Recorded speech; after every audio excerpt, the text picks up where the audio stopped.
And we're live. Hi, everybody, and welcome to episode 4 of Elsewhere, The Shadow Men, part 1. I'm Lucy, I'm your DM, and with me I have Chris as Belenor Tarathiel, Megan as Lilavati the Bard, Alex as Gabriel Addo, Sam as Eglantine Penrose, and Harry as Giles Pippin Paddleopsicopoulos. Right, so last we left off, you guys had just stepped out. Oh no. Oh no, I think we lost our GM. Instantly. Uh-oh. I know, like immediately. It was all good until we went live. It was all good. Well, I guess I'll step in. All right, so Gabriel's a level 20 now. Yeah. Long flame tongue +3. I have so many feats all of a sudden. Okay. Library, Salvani. I assume you guys are leaving the library. Yes. Mhm. Great. On your way out, you pass a semicircular desk, and a woman stands up from behind you. Says, "Miss Legat, a moment, please." Yeah, I'll perk up and turn and look. Who is it? It is an elderly human woman with short, curly white hair and glasses. You don't recognize her. She's behind the desk. She seems to be the librarian. Yeah, that's, not super threatening, so sure, I'll split off and walk over there. Can I help you? Yes, I'm sorry to bother you. We have a letter here for you. It was left at the desk yesterday. She offers it to you. I will slowly reach out and take it, looking confused. A letter was left here for me? Yes, a runner I didn't recognize, just looked like a kid they had hired, dropped it off this morning. It's the Anadoria family seal, though, so I thought it was probably important. Yeah, thank you. Thanks. You're welcome. Yeah, Have a nice she'll day. take it and open it. What's it say? It is an invitation. It says, let me pull it up.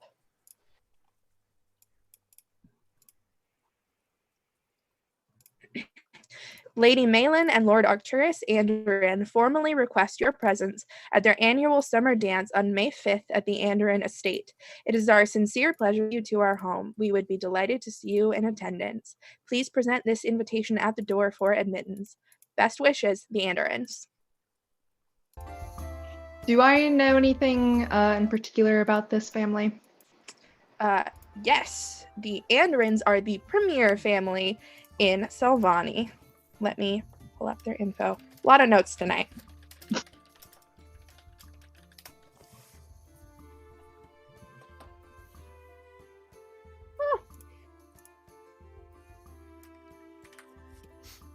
Their family fortune as merchants and traders. It's a largely human family with some elven ancestry.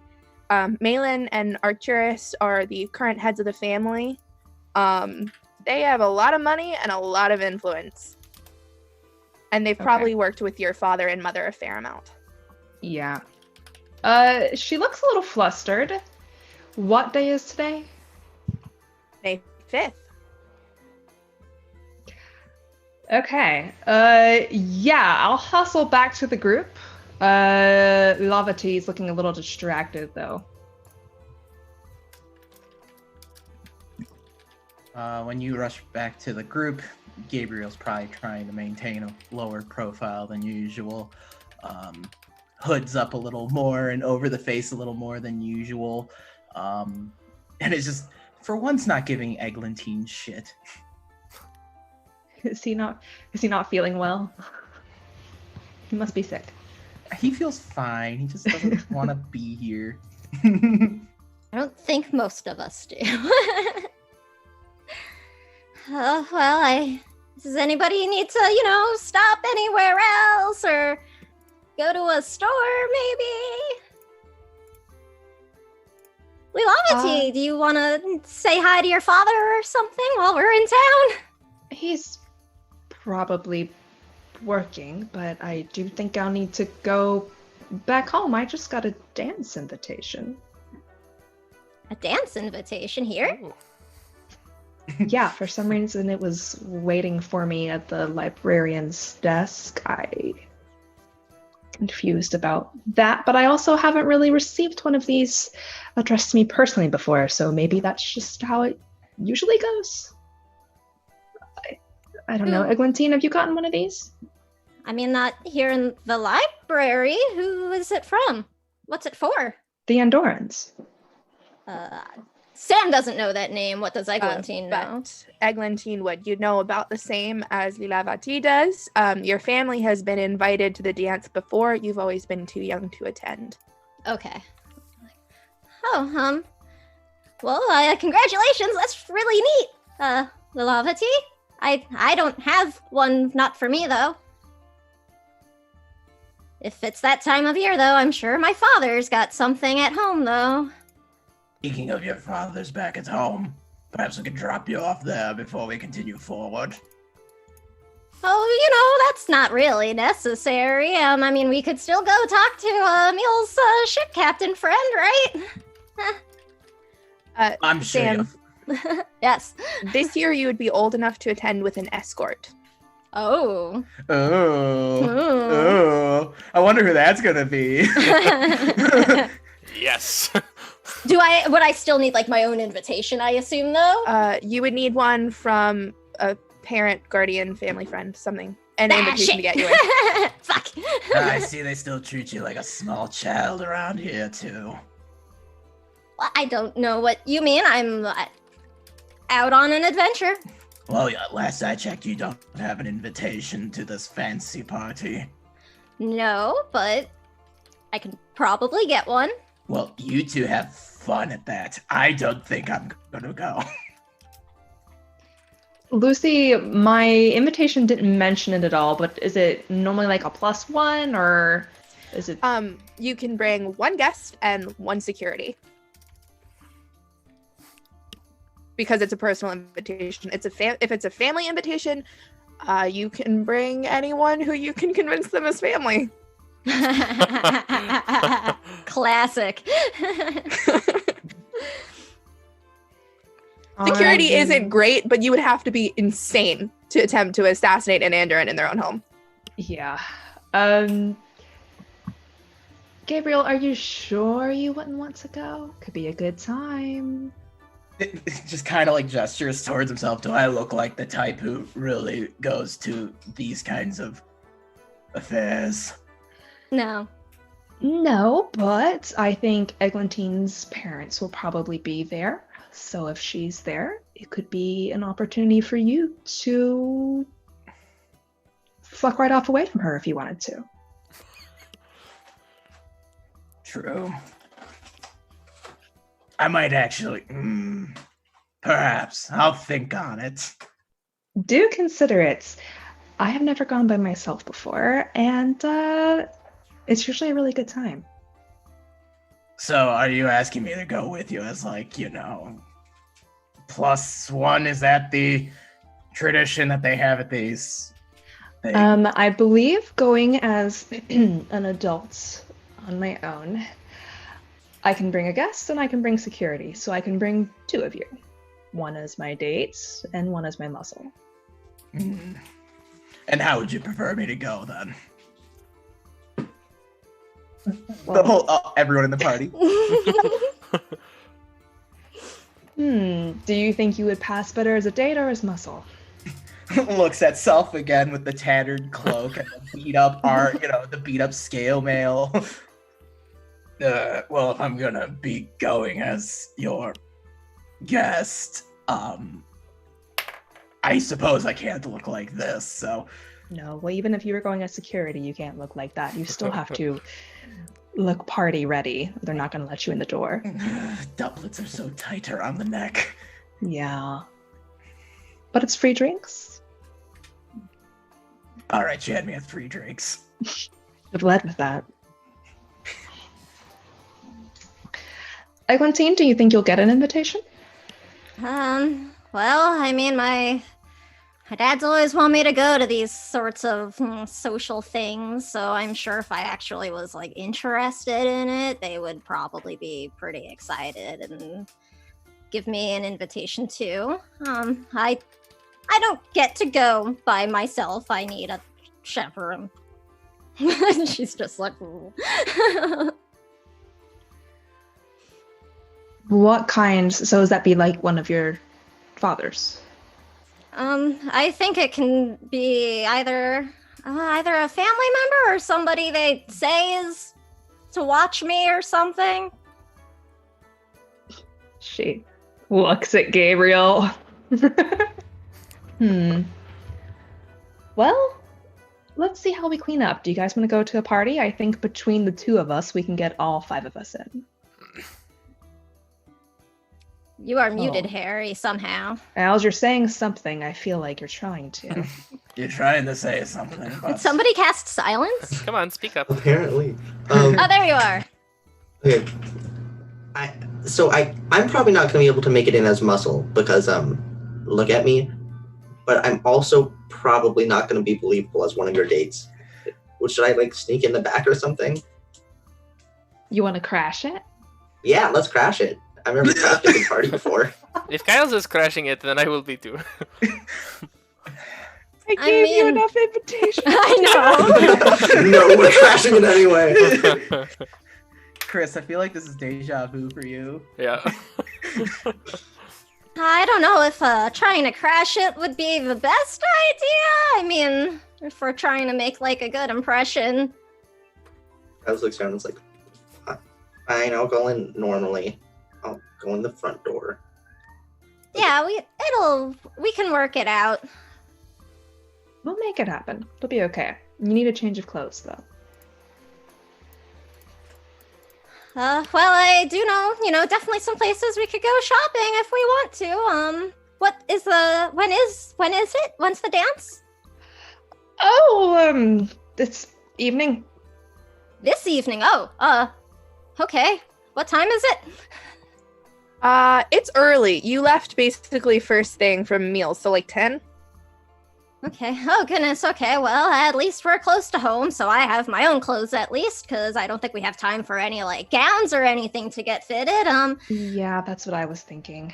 I do have outfits already. We do need something for the gentlemen, though. Fortunately, I think those are a little easier to get. Yeah, they should be. I'm just sort of, looking at them all I don't know if you'll fit any of my brother's things. Oh, I will make do within the city. Don't you all worry about old Bellinor. I feel like we do need to, though.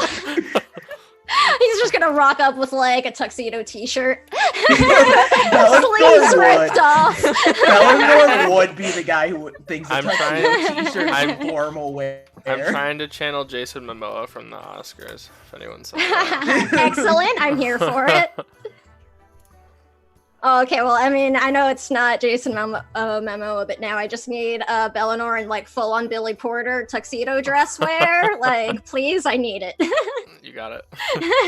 So I have just found out I have zero monies of any kind. So how nice of a dress can I get for that? Not. Are you sure? No. How many monies do I have? I look at my bag. How I much too money seem to be a little light on coin. Yeah, we never actually, Gabriel would have some coin from his previous work with the Grey Watch. 15 gold? I've got some money that might be able to scrape something together for us fellas to wear. I'll charm my way if not. We can maybe see what we can find at home. We've got all kinds of things for, guests and stuff too, so... Well, how big are your dads? I feel like maybe I could use some of their stuff.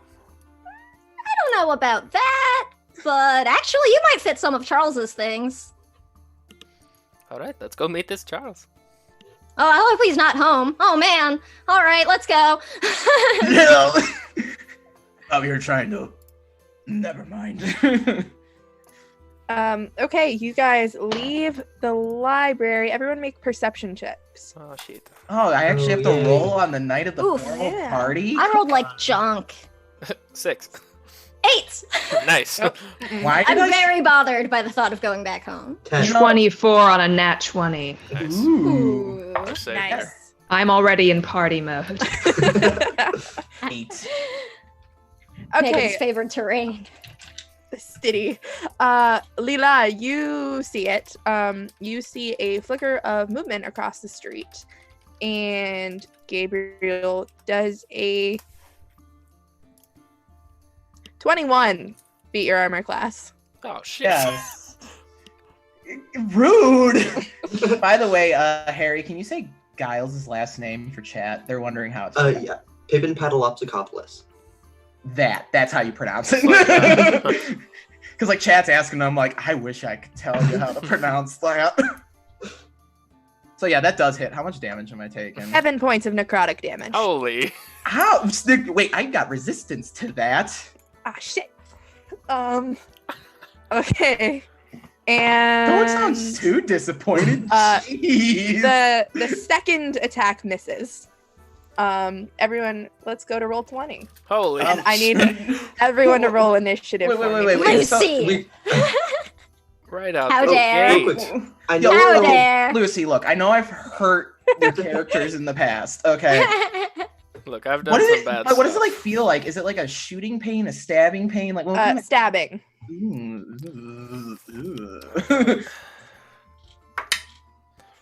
Oh, big initiative. Don't I have advantage on that? I'm a barbarian. Maybe, yeah, you're a barbarian. Ooh. I got a 20, by the way.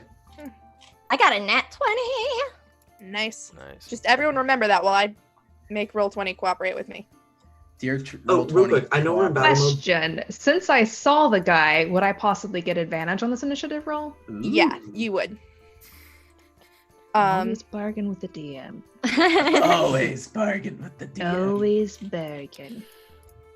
Oh, you know me, ABB, always be bargaining. Level 7 till I get that. Holy crap. Yeah, Chris, we've been playing a lot of high-level D&D lately. Yeah. It's time we knocked ourselves down. I'm just a little baby. It's weird playing at level 3. I feel so squishy right now. I know. Like level 3. It looks like my... I know, that says a lot. Oh, it didn't give me advantage on that roll. It lied to me. I'll try again. Ooh. What is happening? I mean, I'm just gonna say you're going first because you saw him. Oh, I will take Oh. that. I will. I will take that. Never mind. I don't like any of this. I'm not. First of all, how dare you? How Um, dare.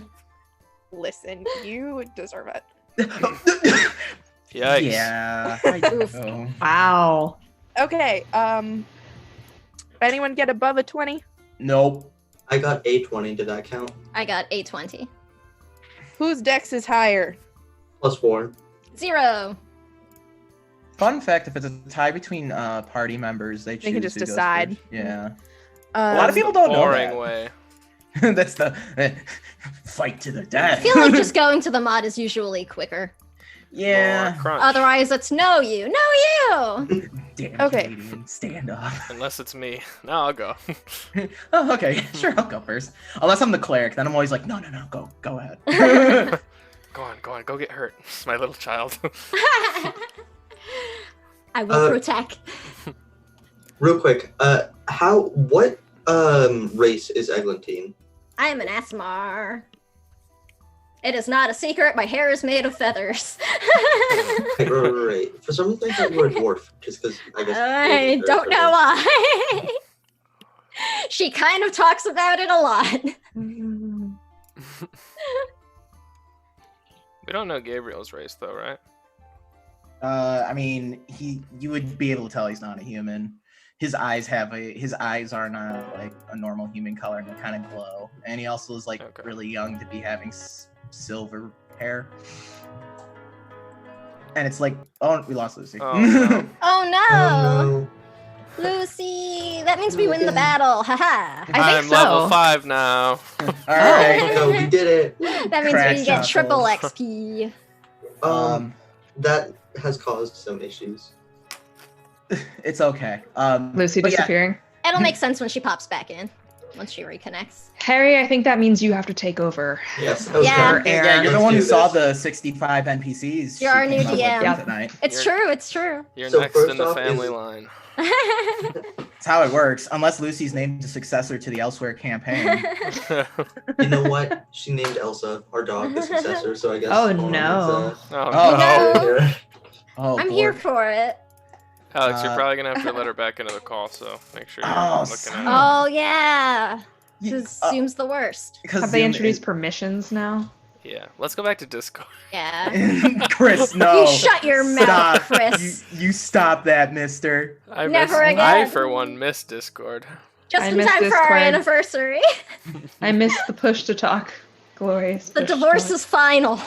Damn it, The- the papers. They can divorce. reconcile. Never.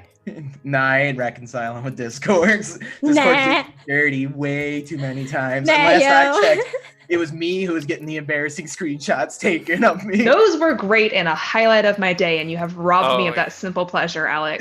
Truly. Well, do we want to go to break? Wait for Lucy. Early yeah. break. Yeah, sure. Early break, sure. All I right, would we'll be say right we could back. role play, but we just got attacked. So. Oh my gosh. Does anyone else see those bad guys? Alright, we'll be right back. Okay.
We are I'm back. so sorry, everyone.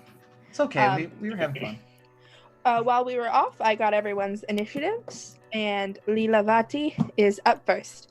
The 5 of you are standing on the steps of the library facing out the street, and you see, the Death Eaters in the Order of the Phoenix, how they come down in like a swirl of darkness? You see that in 4 places. Don't know. Boo! I honestly don't know. I'm sorry. Just boo because it's scary. Well, for those of you who do, it's that. Thanks, I hate it. Yeah. Is it supposed to be like spooky? Yeah. It's spooky, Okay. yes. Sorry. Drop down in a semicircle in front of you. And manifesting out of this swirling shadows are 2 massive black hounds and 2 vaguely man-shaped Shadows. beings. You get the impression of a blankish face and lots of teeth and a suit, but it's hazy and dark around the edges. If anyone would make an Arcana check for me. Yeah, happily. Oh, yes, please. Unless I can make a nature check instead. Yeah, you can make a nature check, Fuck considering your yeah. background. 16? Okay. If I could. Okay. I 9. had a glare. No. 21. 21. 13. No. Eglantine would know that these are supernatural bounty hunters, essentially. Oh. Oh, God. Ghost at us? Jesus. Gabriel would know that these are black hounds and shadow men. They are supernatural bounty hunters summoned by extremely powerful necromancers. To your knowledge, Oh. you didn't know there was anyone alive today who actually could still do that. I'm gonna save that fun fact for. Is there anything I know about these, like resistances, immunities from the check, Yes, they weaknesses? are immune to necrotic damage, but they are weak to radiant damage. Damn it! I do not deal that type. And they are relentless. They will not stop. Oh. I will save the explaining for after the battle, but I will like bark out. You can put Shadow them down. Men.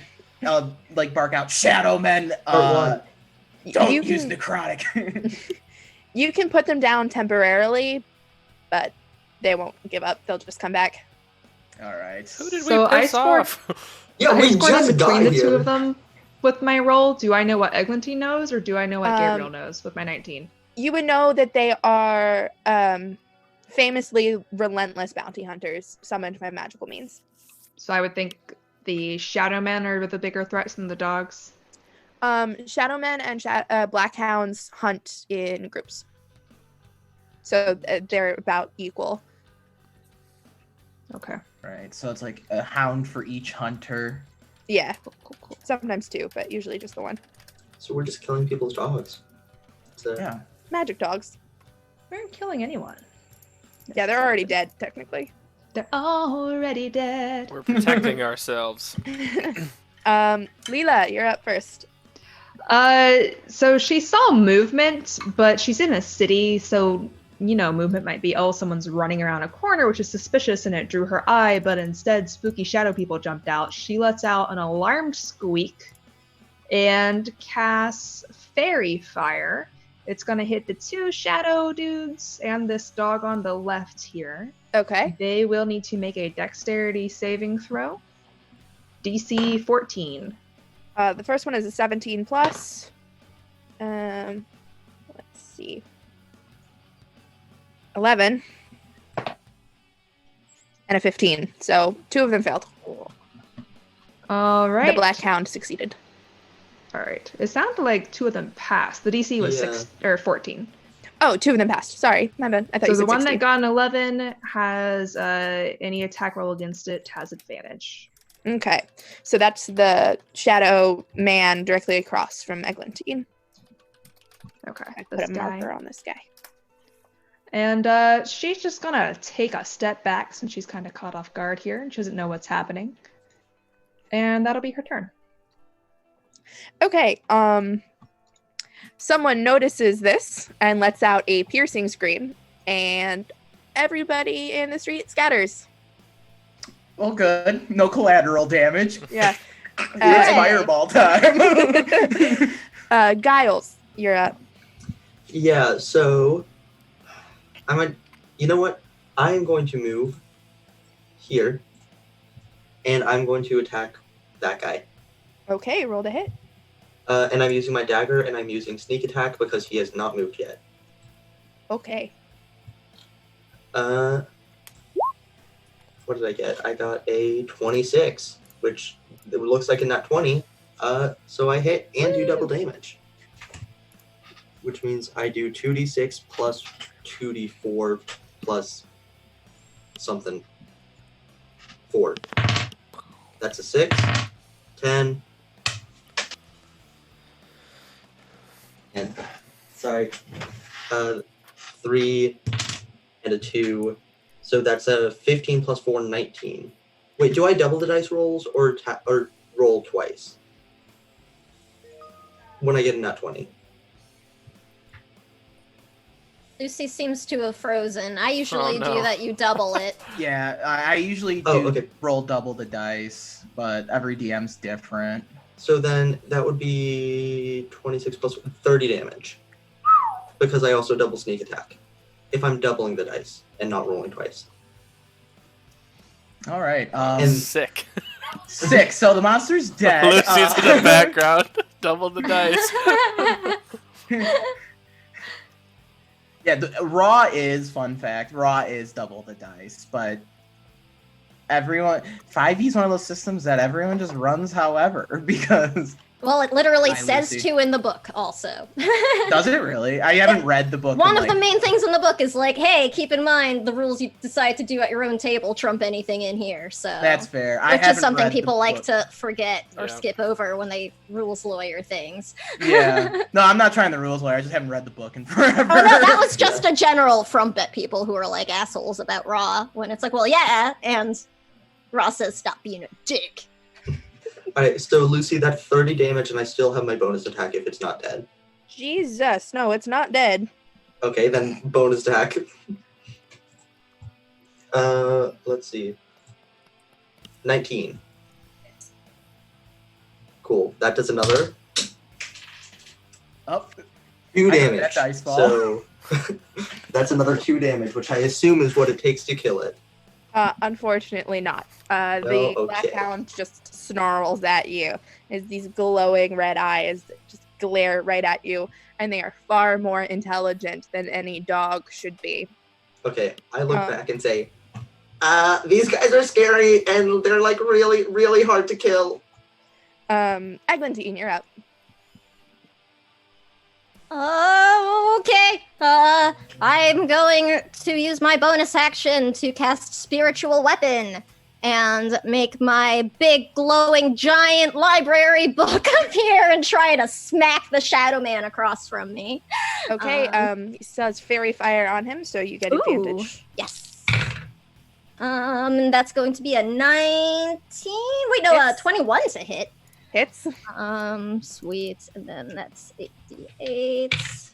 Oh, butts. That's only an 8 force damage. And then, oh man, did Gabriel? He said the Shadowmen are immune to necrotic, right? Both. The Shadowmen and the Hounds are. Yeah. Butts. All right. Unfortunately, Toll the Dead does necrotic, so I don't have a cantrip that will be effective right now.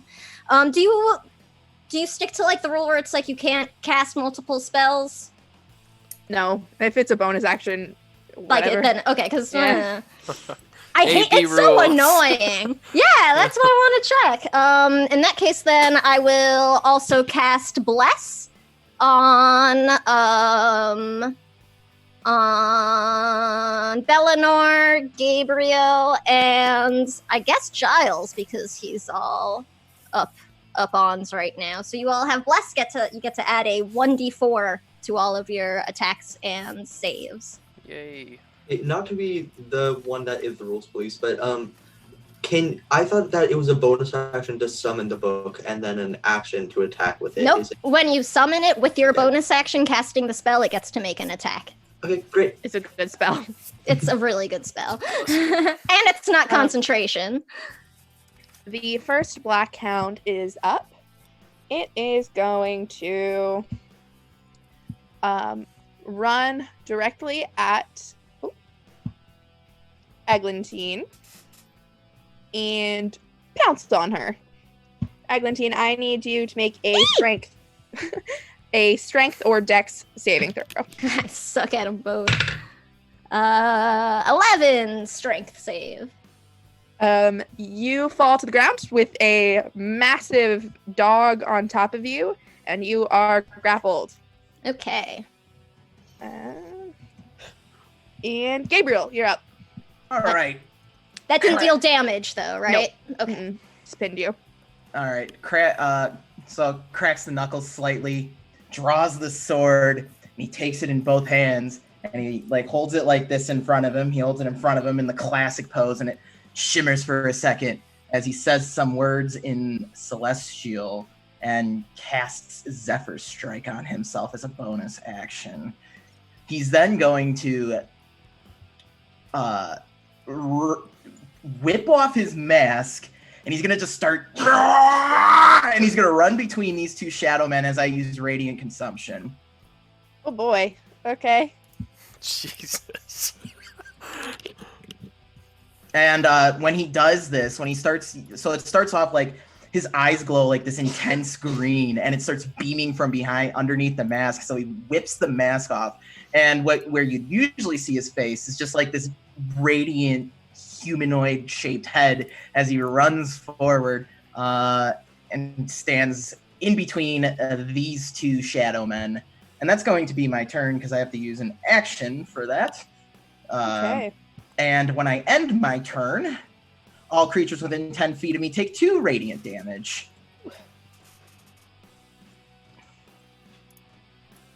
Okay. The shadow men are not happy about that.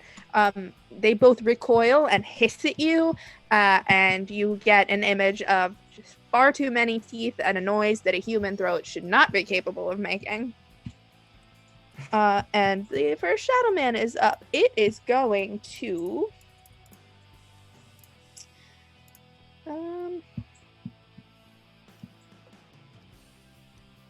yeah. It's going to move away from you, but it is going to use its plane step ability to step from this plane into the next one and walk over there. And you do not get an attack. Actually, it wants to be out of your radiant consumption. You do not get an attack of opportunity because it is no longer on the same plane as you. Eglantine, I need you to make a wisdom saving throw. Wisdom save. Okay. Oh no, wait, where'd I put my character sheet? I minimized it somewhere stupid. Okay, here it is, sorry. That is a 22. You succeed, nothing happens. Haha. The next black hound is up. It's going to attempt to bite Giles. Oh, and it gets a natural 1, so it catches its teeth in your belt of potion ingredients and recoils, taking 2 points of acid damage. Ah, I told you having pockets filled with acid was a good idea. Now's not the time! It came in handy. Bellinor, you're up.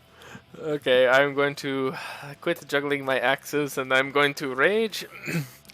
And then I'm going to run over and put myself between Eglantine and the Shadow Man, and I'm going to actually attack the hound on top of her. Okay. I'm going to be reckless because I'm reckless. Oh, that's a natural 20. Nice. Nice. So that's... man. That's 12 points of slashing damage. And I'm going to use Ancestral Protectors and summon Moraine to grab the dog so it has disadvantage on attacking anyone but me. Okay. I'm gonna give Maureen a turn right after you. Sick. 12, was that doubled for... Sadly, Crit. it was. Yep, I'm not a savage attacker yet. You don't have to actually give Moraine a turn if you don't want to. I was just doing it narratively. No, I'm gonna. Okay. Maureen is going to attempt to grapple the Shadowhound. Sick. And she succeeds. She has the Shadowhound by the throat. Shadowhound by the throat. It is the next Shadow Man's turn. And it is going to first look Gabriel right in the eyes. Gabriel, make a wisdom saving throw. I mean, yes, but come on, Lucy. After all we've been through. Never mind. That's a 21. Make it a disadvantage. I made the save For the so snark. well. I saved so well. The DM crashed. Yeah, I know, we're you breaking broke the her. You DM. blue screened Lucy. Wait, are you Yeah. Harry? Are you and Lucy in the same house? We are in the same house, which is what makes it very Huh. weird. Because you're crystal clear, honestly. Yeah, you're. Are you're you like stealing all the nuts. internet Yeah, from you're Lucy? Yep, Stealing we're stealing the internet. Stealing the Wi-Fi. stealing that bandwidth. Just make her come hang out in there. Yeah, we Yeah, could right? switch. We could switch if it helps. Just promise not to look at her notes. It's fine. I mean, I'll- you don't have to switch. We want you too, but just Yeah, make I her was- come in. Maybe use the same laptop. I Just don't know. scooch. It's fine. Yeah, we can do that. We can do that. Yeah, sure. It Give me might one work. sec. I don't know. Good. I don't know what else to do. We yeah. keep losing her. And I'm over here like, I got the one-liner. I've got the one-liner. I Ready. know, and you're just waiting for it. Yeah, it's when I'm got the one-liner waiting to drop. That's when I'm like most anxious for me. Not even like when I'm gonna cast Fireball at like 9th level. It's when I've got the one-liner ready. Well, that's always the most rewarding moment. I love Yeah. being able to invoke an NPC into the combat whenever I want. That That was pretty really dope. cool. that I was I didn't pretty know it dope. was gonna work like that, but I'm gonna keep it. Oh, Harry, no! Uh-oh, no! Oh no, we've lost the boat. We're a mess tonight. So many No, he deliberately left. He did Well- a thing and then took off. We're so sorry, folks. I think This is- Lucy's coming. Lucy's on the way. Harry's I out. think it's just one of those days. Yeah, I better have to- wild storms over me right now too, so you never know. I guess better today than during like CouchCon, right? I was gonna say Yeah. CouchCon happened and now everything is like fuck it, broken. That's fine. Yeah, I'll I take mean- that. I'll Yeah. take it. Definitely not a complaint on that end. I'm telling you, just Ethernet cables are your best It's friend. true. Yeah. folks. I'm You gonna. treated- I'll send Lucy one. and then just like a 100-foot Ethernet cable. I have like 300, so I was gonna say like a 100 yards worth of Ethernet Yeah. cable. I'm like 300 yards or 300 cables. 300 'cause cables. I stockpile those bad boys. just tie them together, right? Yep. how Well, that works. if anyone's in chat hasn't checked out our CouchCon VODs, you should head over to our videos section after this and watch some awesome stuff. Yeah, like Yeah. the Curse of Booty Island one shot. That was. Kobe. Oh, look, they're on the same camera now. Yay! Look at them. All right. Oh, all right, Chris. I'm gonna set Yeah, I up get for it. different after Oh, break but now. it works right now though because I see Harry on like one half of the camera and then Lucy's on like half of her. It's fine. I got you both in the DM screen. Okay. This is frozen right here. Quality. Yes. I need a wisdom save from Gabriel. Yeah, I got a 21. Now this is. It was so good. DM.exe stopped working. Mhm. Okay, that is a success, so I would hope nothing so. happens. And the Shadow Man is going to use its ephemeral ability. It's what ability? Image goes sort of hazy, like it's Oh. well, a shadow. Yes.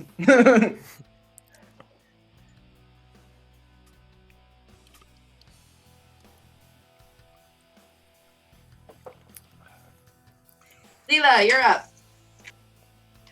Okay, I'm nervous. So here's the question, because I do mostly play other systems. This doggo is being grappled like a vet's about to give it a shot. It is being held down. It's not going anywhere. if I step away from it, is it gonna bite me, or is it being because it's restrained that doesn't apply? I'm gonna say because it's currently pinned between 3 different people, you can step away without incurring an attack of opportunity. Okay, cool. She just feels uncomfortable being this close to the angry dog, so she's gonna back away from it. What's the range on this bad boy I want to do? Ooh, so much range. She is just gonna make a loud screechy sound at the shadow man who's fighting Gabriel, and it needs to make a wisdom saving throw. DC 14. I love this. So good. Amber, I'm confused. Push to talk because we can't use headphones. So The 10, so That makes sense. failure. It is a failure, so my dissonant whispers will take hold. And it will do 8 points of psychic damage. Not the best roll, but by God, it's something. something. And that'll be her turn. And the Shadow Man has to move away from you, right? For dissonant whispers, is there more to it than that? I think it has. Yes, it must use its reaction to move as far as its speed allows away from me. Okay, these boys are pretty fast.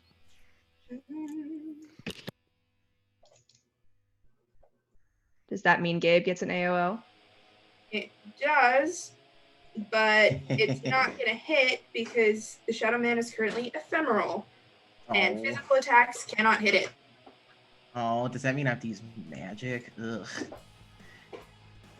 Wait, I feel less bad then. Wait, what if, because my radiant consumption's active, would that count as a magical attack then? Yeah, but you would, I believe you would only get the radiant damage, and you wouldn't get the damage from the rest of your attack. I mean, it's worth it. They're vulnerable to radiant damage. It's worth it. Yeah, okay, roll a hit. Sweet. This is how you wheel and deal, kids. Ooh, that's a, 25. So that's gonna be 3 radiant damage. Yeah. 6 radiant damage. So as it goes to run away, Gabriel, his sword's like lit up like the moonlight, and he just, as the shadow goes to move away, and cuts a bit of it off, and like this little ethereal, shadowy cloud just kind of wisps to the ground. Okay, Eglantine, you're up. Okay, the dog was pulled off of me, or it's still there? It is still on top of you, but Maureen has it grappled. Okay, then I am going to, yeah, sure, I'll do it anyway. It's all I can really do right now. I'm going to try to guiding bolt the hound that is on top of me right now. Okay. So that's what, disadvantage for me, or is it just that my speed is halved for grappling? It's not the same as restrained, right?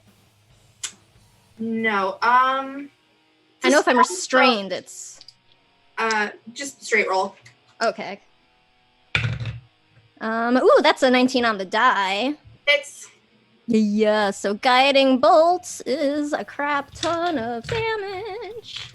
It's 46. That is 6, 10, 15. That is going to be 18 radiant. And the next attack roll against this hound will have advantage. yes. And I will use my bonus action to attack with my spiritual weapon and move it over to the shadow guy next to Belenor, I guess? Okay. Was that one that is fairy fired? Yes. Okay. Ooh, that's another 19 on the die then. And that is gonna be 8, 9, 10, 11. 14 force damage to that one. Oh, okay. And you just kind of hear like a tiny panicked squealing from under the dog while Eglantine's like casting all these spells at it. It just starts glowing this bright yellow light, this bright golden light when she hits it with her guiding bolt. Okay, they're looking rough. But it is the Black Hound's turn, and it is going to...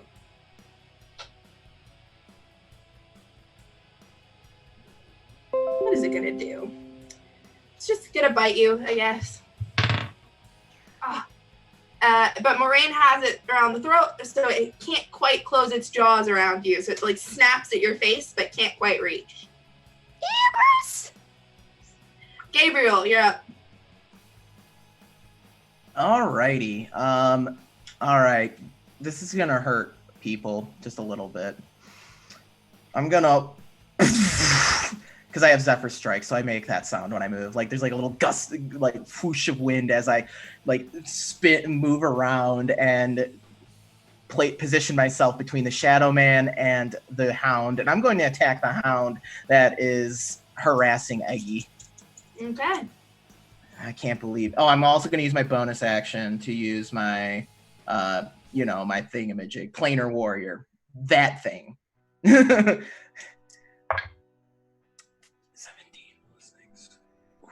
22.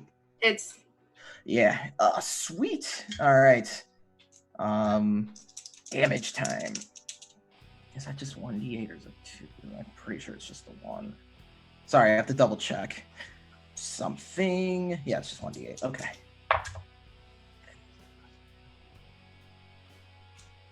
Sorry, I'm trying to do math. That's not my strong suit. So it's going to be, because I guess damage types matter, but my weapon's magical now, so it is going to be 13 slashing, 6 force, and an additional 3 radiant. Now, why is your weapon magic? Just because you're using your... I use Planar Warrior. Planar Warrior. Okay. How much total? Oh boy, 13 plus 6 is 19, 22. It evaporates. So Gabriel just like almost just like slides over and in one smooth motion spins around and just cut when he is finished cutting the Black Hound, there's only just a dissipating mist left. Okay.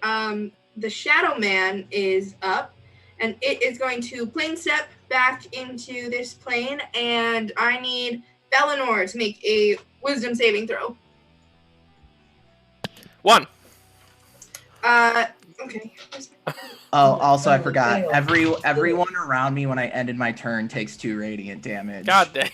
Thanks. Everyone in my aura, including me. Thanks for really popping that on. What's the range for your aura? 10 feet, so Eggy's in it, but you should Good job. You take 1. I'm telling my dads. Yeah, well, now the party's really started. Belenor, have you ever almost died before? Not before today, DM. Okay, so you have never almost died before. And for a moment, you forget that that's not true. For a second, you are somewhere else, somewhere dark and cold, and there's rushing water, and someone's laughing at you, and you feel like you can't breathe, and any second now, your lungs are going to give up, and you're going to die, and you are frightened, and you take 4 points of psychic damage. Oof. All right.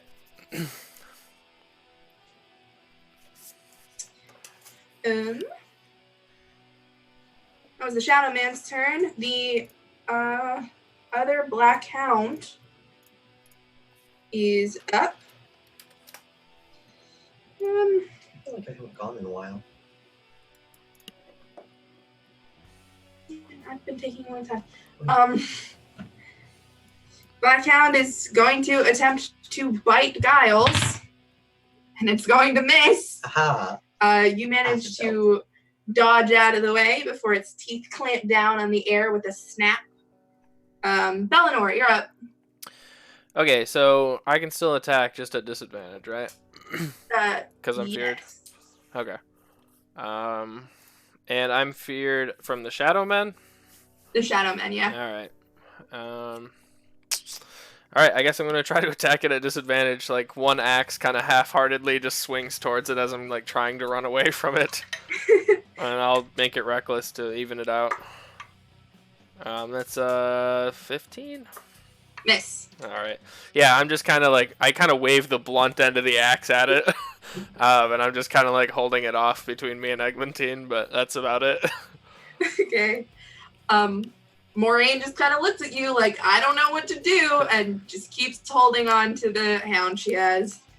Oh, no, actually, the hound evaporated. So she is going to vanish from the material plane and start making her way over to the other hound.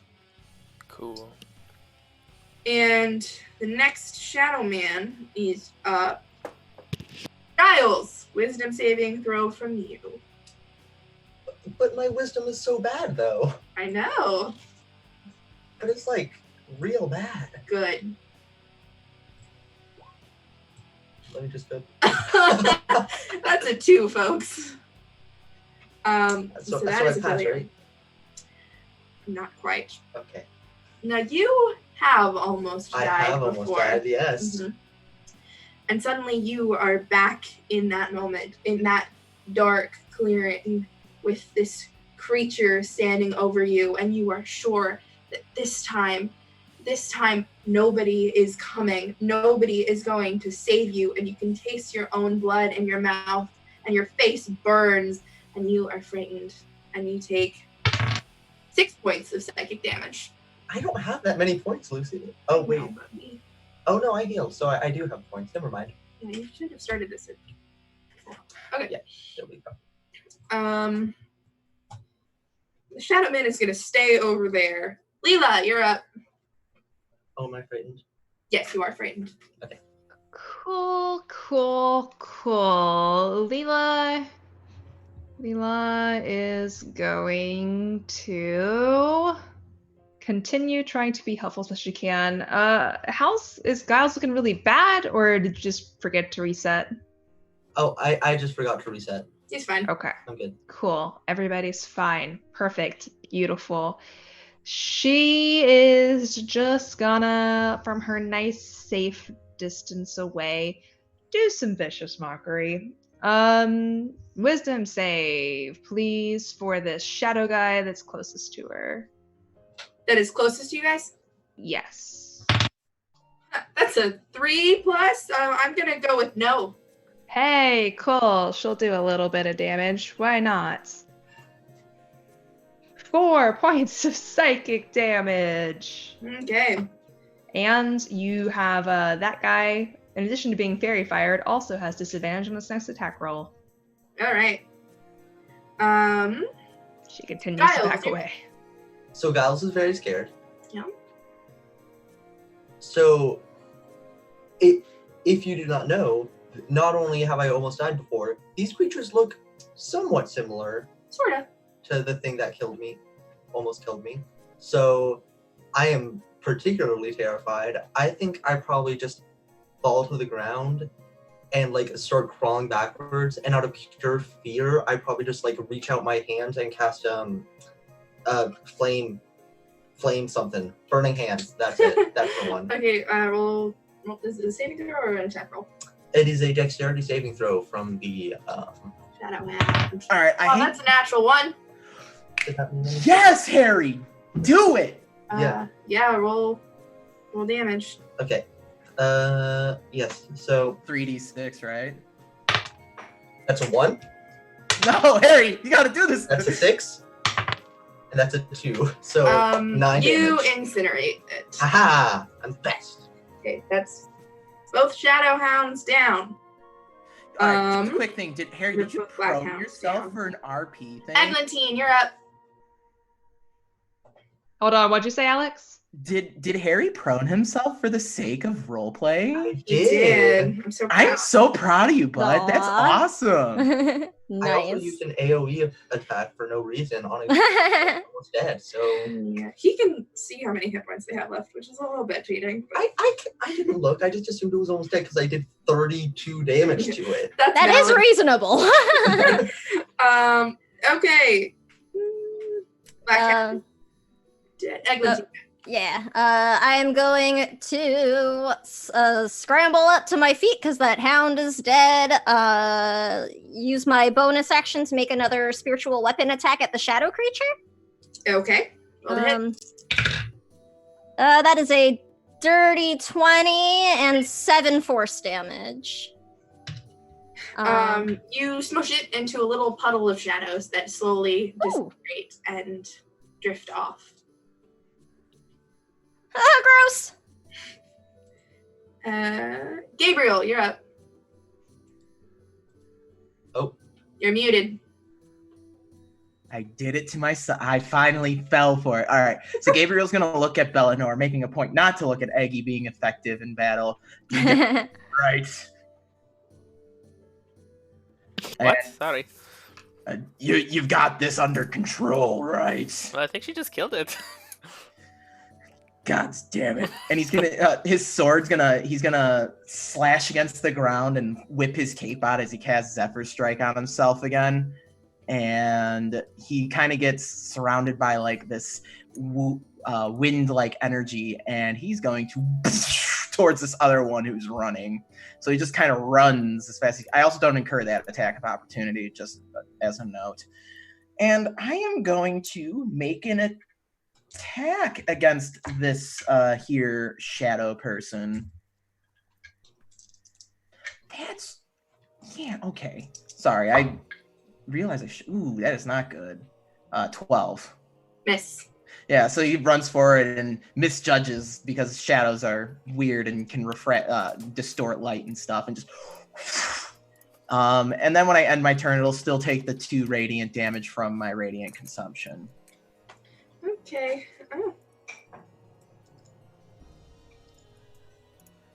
All right. Bellinor, you're up.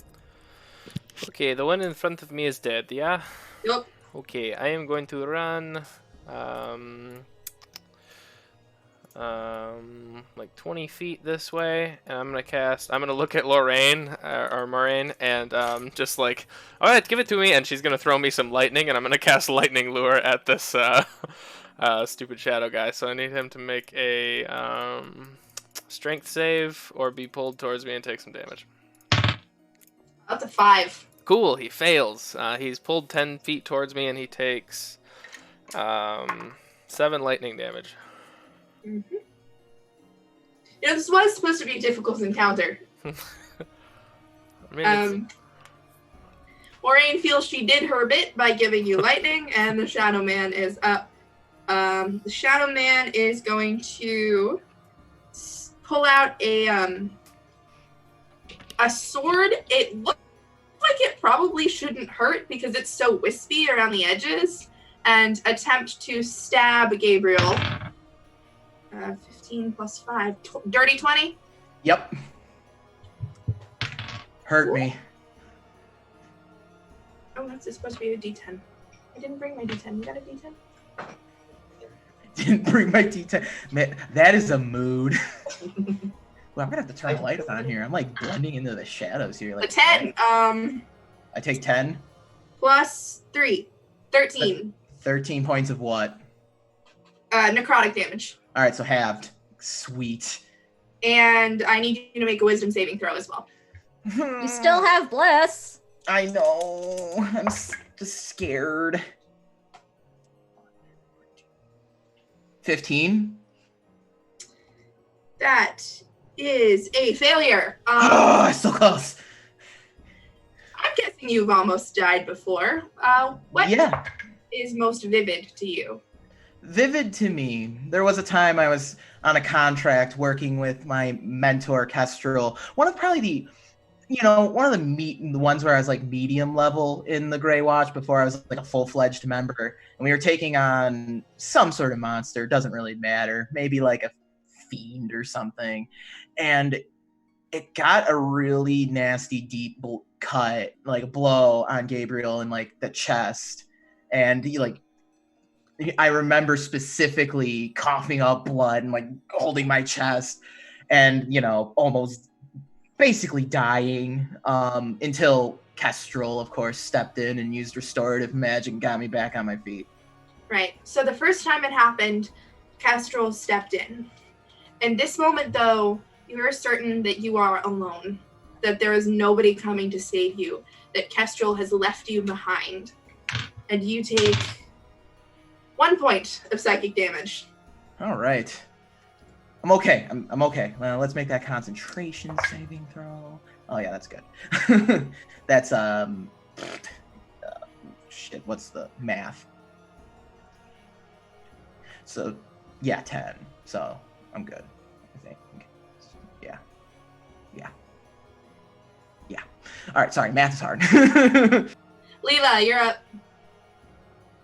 Man, it goes a lot faster when most of the people are dead. Lilavati, the person she had fairy fire on has disappeared, so she is free to make concentration spells. She's going to approach and can you have that shadow man make a charisma saving throw for me? Not their best skill. Actually, their worst skill. That's the idea. 14. That's exactly what he needed. Never mind. She does some stuff, nothing happens. She looks annoyed. Very charismatic shadow demon. Apparently. Yeah, what Giles. the heck? Wow, that does go fast. I don't know. I can't move closer to it, so I throw a dagger at it. I don't know. All right, roll the hit. Yes, that. It's too many dice on the table. Oh no. 26. Another Natural 20. 20, you And bitch. since it's neither one of my guys, I still get sneak attack. Roll. Okay, so that's 2d6. Seven. So that's 14 of that damage. 8 of that damage. So that's 26 damage. You throw the dagger, it goes spinning through the air and lodges itself right in the center of the Shadow Man's chest. And the Shadow Man sort of, it looks like it's melting for a second. And then all the shadows crash to the floor and swirl away like liquid nitrogen. And your dagger falls to the floor. The Shadow Man is dead. For now. I'm still very afraid of it. Wait. For now, excuse me. I said what I said. She said that Gabriel knows that they keep coming back. This is true. I do know that. This was Alex. This was Alex speaking. So the light that's streaming out from underneath Gabriel's hood kind of fades away as he's walking back towards his mask that he left on the ground. He just kind of picks it up and dusts it off. Bellinor's doing his deep breathing exercises against a wall. Okay, we're gonna take a quick break so I can set up somewhere with better Wi-Fi and get my camera back. Cool. And then we'll go from there. Lucy, Right. Thanks everybody. We'll be right back. let's never record Let's never do in the this same- again. Oh, but it's so cute.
And we're back. All right, so we left off when you guys had successfully defeated a group of shadow men and black hounds. How are y'all feeling after your first encounter with them? Not good. Yeah, I No, am. not great. I probably ducked down an alley and I'm doing my deep breathing exercises for real. Bellinor is used to winning things, so that was it was scary to see his death.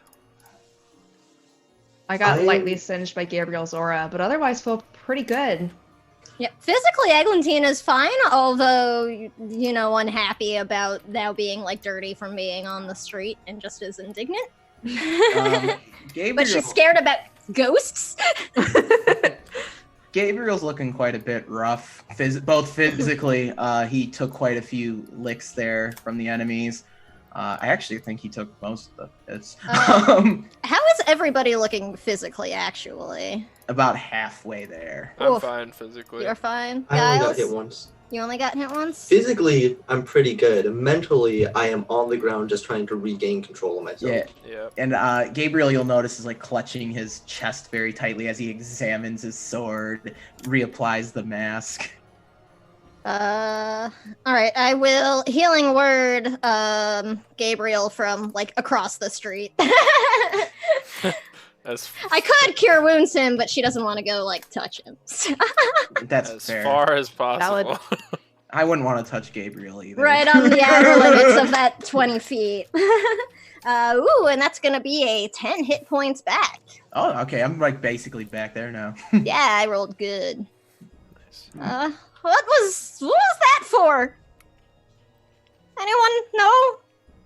Oh, they are bounty hunters that come to our dimension from the shadows. It appears we've pissed off the wrong person. Who? Who pissed somebody off? And I just look accusingly at everybody else. Well, I mean, we did just kill a siren, so. Well, I don't know if anybody else saw it, but the person they attacked was Gabriel. Did you get into something? Not to my knowledge, unless one of my old contracts is coming back up to haunt me. Is that likely? Considering most of my contracts dealt with beings from the other world, it's quite possible. Though I've never experienced anything like this. Can you think of, I don't know, a contract maybe you took once who would be most likely to do this? There's one.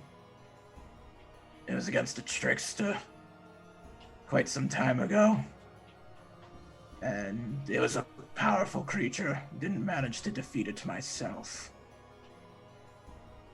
That's about all I can think of. Unless unless it is the siren. And I was just it was a coincidence that I was the target. Yeah, that was just an idea. Are we already trying to figure out something about a trickster, though? Yes. That's why I think perhaps it's either that old contract coming back, or it's this new thing ever since we started looking into Z. It was just an idea about the siren. I thought you probably know better than me. Oh, I know. Go ahead. Bellinor, you present a really good theory, though, especially considering the timeliness of this ambush after our involvement in this greater scheme. I mean, if she really was a child of, Ob or something, then that would explain maybe why someone would be mad at us now. Yes. Did anyone else experience visions? Giles from the ground raises his hand. Just, yeah. Oh shit! Reaches down to help Giles up. Eglantine and Gabriel, make me an Arcana check. Or History, either one. I experienced some visions as well. 19. Also 19. Shadowmen and black hounds are an entirely mortal creation. No gods had a hand in creating them, as far as you know. Okay. Someone. Doesn't mean they can't use them, but they didn't create them. And you said necromancers make these things usually, right? Yeah. Well, Eglantine, considering that these creatures are not from the other world, though, it seems like you might have a necromancer who's moved in recently. Or Me? we pissed one off. I mean, I don't know, I guess. I know that the creatures like evaporated. Are there any sort of like ash piles or things left to, like any sort of evidence? There is a tiny bit of like silvery gray residue. I want to, I guess, try to collect some in something. I'll ask Giles for one of his many vials I know he has, and This try is my to special ability, infinite vials. right bag of vial holding. And I'll just sort of put some in there to save it just in case it could come in handy or be used somehow. It's pretty easy. You don't get much just because there's not a lot left behind, but you get a little bit. Okay, mostly just looking to be able to have some sort of, evidence or something. They're like, all right, well, I need a bath now. Like mending tears on my dress from being grappled by a dog. Do you want to go take one at your house? No, but I don't While really. we're there, the men could try on some suits. I suppose, and I guess that I can talk to my dads about the party, because I need them to get me the invitation still. All right, let's go home. And I just very slowly, dragging my very nice shoes down the pavement, head towards home. As you leave, you see a handful of ravens running into the street. They heard screaming. They were too late to get here in time, so they're just kind of looking around at this completely deserted street. What happened here? Wait, ravens? It's a guild. It's a security guild. Oh, yeah. There's a handful of Artemis guild members there as well, but it's mostly ravens. And one of them, a slender woman, older, in a black vest with silver trim, approaches you guys and she says, sorry, excuse me. What happened here? Do I recognize her? You do. Hold on, let me grab her name. She is Anor. She doesn't have a last name. She just goes by Anor. Is that... I'm scrolling through my notes. Is that the leader? Or No, not the leader. Just okay. mid-level member. Okay. I will step forward and give her a little curtsy. Honor, good to see you. Under strange circumstances. Lila Vati, I didn't realize you were back in the city. We just arrived, and no sooner had we stepped out of the library when we got attacked by shadow men. Do you know anything about them? Shadow men? A pair of them, and their dogs. Are you absolutely certain? I don't want to doubt you, of course, Miss Legat, but shadow men, I mean, that's a bit far-fetched, don't you think? I would think so, but she turns, looks at the rest of the group. That's what I saw. Did anybody... Well, that's definitely what they were, all right. Yeah. I mean, they were gone in less than 20 seconds, but we got a good look at them. I would know the touch of the shadows when I feel it, and I'm gonna show one of where the sword gouged me, and it's probably all black and festery, from necrotic damage. Oh my goodness. I'll have to take this to Tatiana in that case. And she turns to her comrade and says, "Barricade the street. Nobody comes in, nobody leaves. Okay?" Can we leave though? Yes, you can go. You're obviously not suspects. Yes. I wish you'd. I'm sorry. Excuse me. And she runs off. She looks very panicked. It's quite the situation. Never mind. And She's gone. Tatiana is the leader of the guilds. We might want to get moving. I'm sure she would have questions, and honestly, I don't want to deal with that right now. Oh, okay. Well, let's go then. Which way, Eglantine? Oh, this way, and I start walking towards the very nice side of town.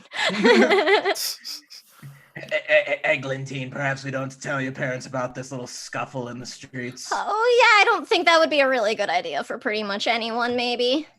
Well, I don't know. I got the dog off of her. I feel like maybe I'd get some sort of reward or something. Oh, that's true, actually. Thank you, Bellinor. Oh, yeah, sure. I give Gabe, like, kind of a dirty look. Eglantine, but if your parents hear that you couldn't even make it a few steps in your own town without facing possible death, they're not going to let you leave again now, are they? No, although I did kill, like, a dog and one of those things. Yeah. Well, that's besides the point. That was pretty cool. That's true. Neither of you big guys really killed them. I did stuff. I killed at least one of them. Yeah, I killed like 4. You just didn't see them because they were shadowy. Also, I was effectively damaging them for most of the fight. Yeah, and also us. Yeah. Thanks for that. I'm mending a lightning, like a radiant burn in my dress. My one damage I took was from friendly fire, by the way. Giles, you the guy hired to protect me. I blow up on Eglantine. Look, greatest amount of good for the greatest amount of people, okay? I'm sure my dads will agree. Did it really hurt you that bad? I really can't control when that's... It didn't hurt bad, but I mean, keep an eye on that. That sucked. Yeah, let's not talk about what happened with me back there specifically. Actually, let's just not... I would prefer that we forget the whole matter in general. Yes, that fight never happened. At least not while we're, at my house. Don't mention it, maybe. Okay, let's go then. The Penrose Manor is in the Noble District, past a set of tall iron gates. A pair of guards in neat black and silver uniforms grant you entry, though they eye everybody except Lidavati with extreme suspicion. The Penrose's Manor is 6 houses down from the entrance, set to the left of the wide, well-groomed cobblestone street. Even here, the sky is hazy and gray, smog hanging low and heavy above your heads. But despite this, the manor lawns grow green and lush. Massive oak and pecan trees dot the sprawling emerald expanse, and bushes bursting with white Tajdamani roses as big as a human fist crawl up the white stone facade. The manor is, frankly, enormous, patrolled by guards in dark uniforms. A cobalt carriage trimmed in gold waits empty in the long, flat driveway, and banners bearing the Penrose crest, a white rose with golden thorns wrapped around a silver scroll, hang over the door, bright blue cloth startlingly vivid against the crisp snow-white stone. As you approach, you can read the inscription over the door. Acta Deus numicum mortalia fallunt. Mortal actions never deceive the gods. As you step onto the path to the door, a dog starts barking, and a silver bell rings nearby. Immediately, a group of guards starts towards you, faces wary, hands on their swords. As soon as they see Eglantine, however, they relax. A dark-skinned woman with short, dark hair and stern features approaches you. She has a thin silver scar across her cheek. Eglantine, you know this person. This is Mara Adzuli, the half-elf guard who is in charge of your family's security. Was that Mara or Marla? Mara, M-A-R-A. Mara. Okay. I'll just be straightened up pretty much ever since we got here. And just smile broadly at her and go, "Hi, Mara! It's nice to see you. How are you today?" Miss Penrose, we weren't expecting you back so soon. Oh, I'm not really back, just kind of stopping through on the way. Figured since I was nearby, maybe fathers would like to see me and meet some of my new friends. I'm sure they'd be thrilled. She flicks her fingers, and a pair of other guards dart off, presumably to fetch your parents. How have things been in Salvani since I left? Make an insight check. Ooh. Nope, that's a 1. Seems fine. It's been normal. Okay, that's good. Normal is always great. That's nice and safe, and I'm glad for that. Both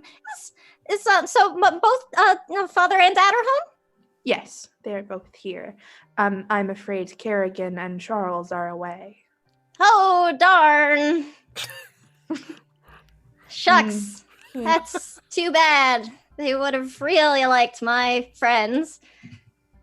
Okay, well, that's good to know. I guess Paul's probably here, though, right? I mean, he's, not on a trip or anything.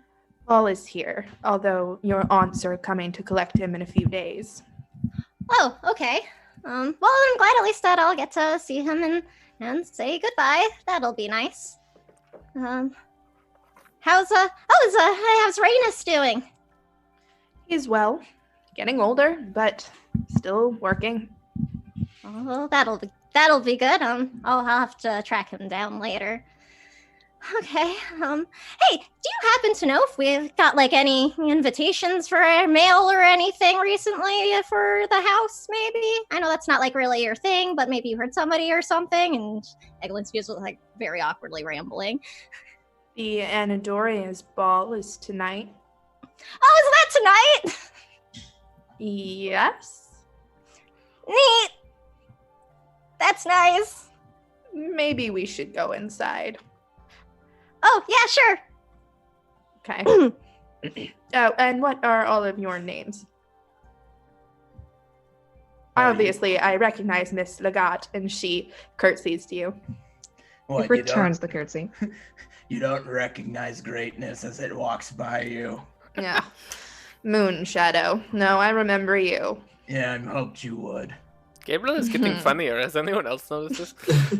My name is Melanor. A pleasure. Giles of the Pidden-Paddleopsicopolis. I'm not familiar. You're not from around here. I'm meeting so many new people, Mara. It's really interesting. I'm glad to hear it. I slept on the floor. Oh. Is that your big adventure? It's a very exciting thing for her to think about, telling somebody that's not the exciting battle we just had that we said we weren't going to tell anyone about. Mara looks a little bit flummoxed. She used to be a soldier. She's been through it. And you do remember her, Gabriel. She thoroughly kicked your ass last time you were here. Nice. Mara has a reputation. Yeah, I remember Mara quite well. Good scrap. Gave me a real run for my money. Follow me. And she leads you all through the unnecessarily large oak double doors into the grand marble foyer of the house. As we're walking, I'm gonna elbow Bellador. Hey, think you could take her? I mean, probably, yeah. I was thinking about arm wrestling later when I've had a few, No, I meant full on fight. Oh, no, definitely not. No, I'm not that strong. I mean, I've never lost a fight, so yeah, actually, statistically, yes, but... I thought you might mean take her out because she seems really cool. Well, that too. That's actually how you could. Out? Yeah. To the dance. Well, do I have a date to the dance? Well, we could get you one. No, I think I will just be security tonight. It's okay. Unless you want to be my date, and then Gabriel can be security. No, I don't want to interrupt what you and Gabe have going on. I left the option up. I don't care how you sort it out. I like that way. Okay. Are you shipping, Bellinor? Perhaps. He's just hoping Abby hears it, so we gotta... No! I'm just trying to get Abby points. Aren't we all? Yep. After a moment, a man comes down the top steps. He looks like he was interrupted. He's wearing a robe and pajamas, even though it's the middle of the afternoon by this point. He has longish blonde hair that's just starting to be streaked with gray, and sharp green eyes. He looks quite a bit like Eglantine. And Eglantine, this is your dad, Lysander. Hey, Dad. It's so nice to see you. He lights up upon seeing you, rushes down the stairs, and scoops you up in a big hug. It's like, oh, my precious daughter, it's so good to have you home. Oh, it's really nice to see you too, Dad. I know it wasn't, that long or anything, but I missed you. Oh, it feels like it's been forever. Come in. Who are your friends?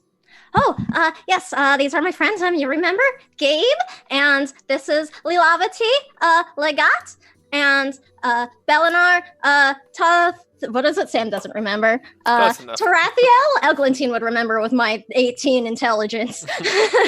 And this is Giles, Pippin, Lapsopopolopsicopoulos. Got it in one. It's Pippin Patalopsicopolis. Look, it's my Sylvania accent, okay? You don't have to point it out. Okay. Lysander gives Gabriel a icy look and then turns to the rest of you all with a warm smile and says, well, welcome to our home. It's a pleasure to meet you. And obviously, I recognize Miss Lilavati Lagat. I don't think we've met, though. I know your father. You are muted. You're nude. I clicked the button. I must have missed it. That's sad. No, I don't think we've met in person. I've seen you around, of course. It's a pleasure. Come in. Well, what can I do for you all? I hope you plan to stay. He says to Eglantine. We were thinking maybe we'd stay the night. Yeah, if that's okay. Certainly. We heard there's, a big event in town. Yes, the ball tonight. Oh, I can't wait. Yes, it sounds really nice. Lilavati got her own invitation earlier today. It was very exciting for her. And he gives you a sly smile. He knows exactly what you're trying to pull. He's like, well, congratulations, Miss Lagat. It's exciting to get an invitation to this event. Thank you. We've been kind of running around as a group here the past few days, and it's just going to be really weird and unfortunate if we have to split up for this event tonight. I understand that. He pulls a sheaf of parchment out from his pocket, starts tapping it against his chin. He's like, now, I wonder if there's anything we could do about that. Probably not. We'll go home. It's okay. I don't know. What do you think, Eglantine? I mean, it would be a really nice way to show my new friends, some good life, good times in the city while they're here. They've never been. Well, with reasoning like that, how could I refuse? And he hands you the slip of parchment, and it's an invitation addressed to the Penrose family. Eglantine is trying very hard to not visibly dance in place, pretty much. Just kind of that excited vibrating. This will be really, really nice. I don't know if we maybe if it would be too much trouble if we tried to see if maybe some of my friends had some things that we could borrow to wear while we're here. Of course, certainly. We still have some, and he gives Gabriel and Belinar an assessing look. Your father and I had some old. No, those won't fit. Perhaps your brother Charles might have some stuff that could work. Kerrigan, she meant to come home, but she couldn't make it. She studies, it's very difficult, this level. The academy is very challenging, I know. I believe she had a dress made, though. Perhaps you could wear that. I'm sure she won't mind. Oh, that would be really nice. I'm sure she has excellent taste. You're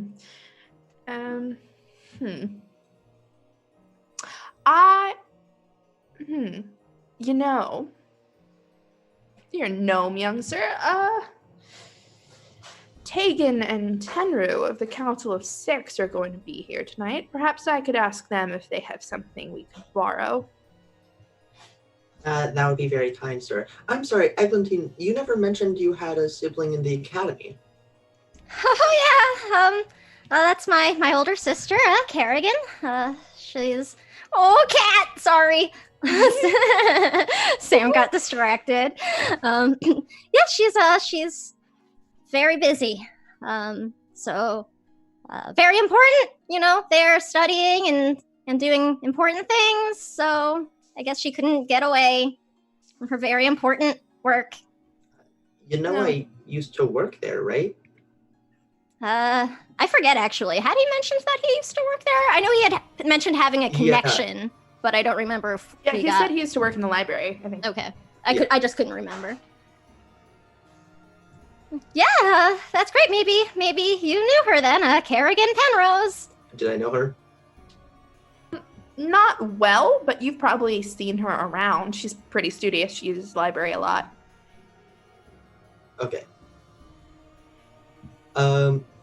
I just realized that I was in this conversation with someone and then was like, hold on, rich person, I need to talk to someone else. Hold on. But actually, Lysander looks pretty impressed finding out that you used to work at the academy, and he gives Eglantine an approving look. Ah, yes. Parental approval. I flex in the background.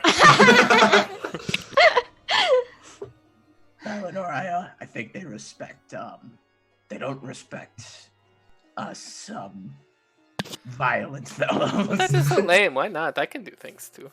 Yeah, I know. Tell me about it. I could lift like 3 of them. Yeah, that's what we want to know. Trust me, they're more interested in how well learned you are here. Ugh.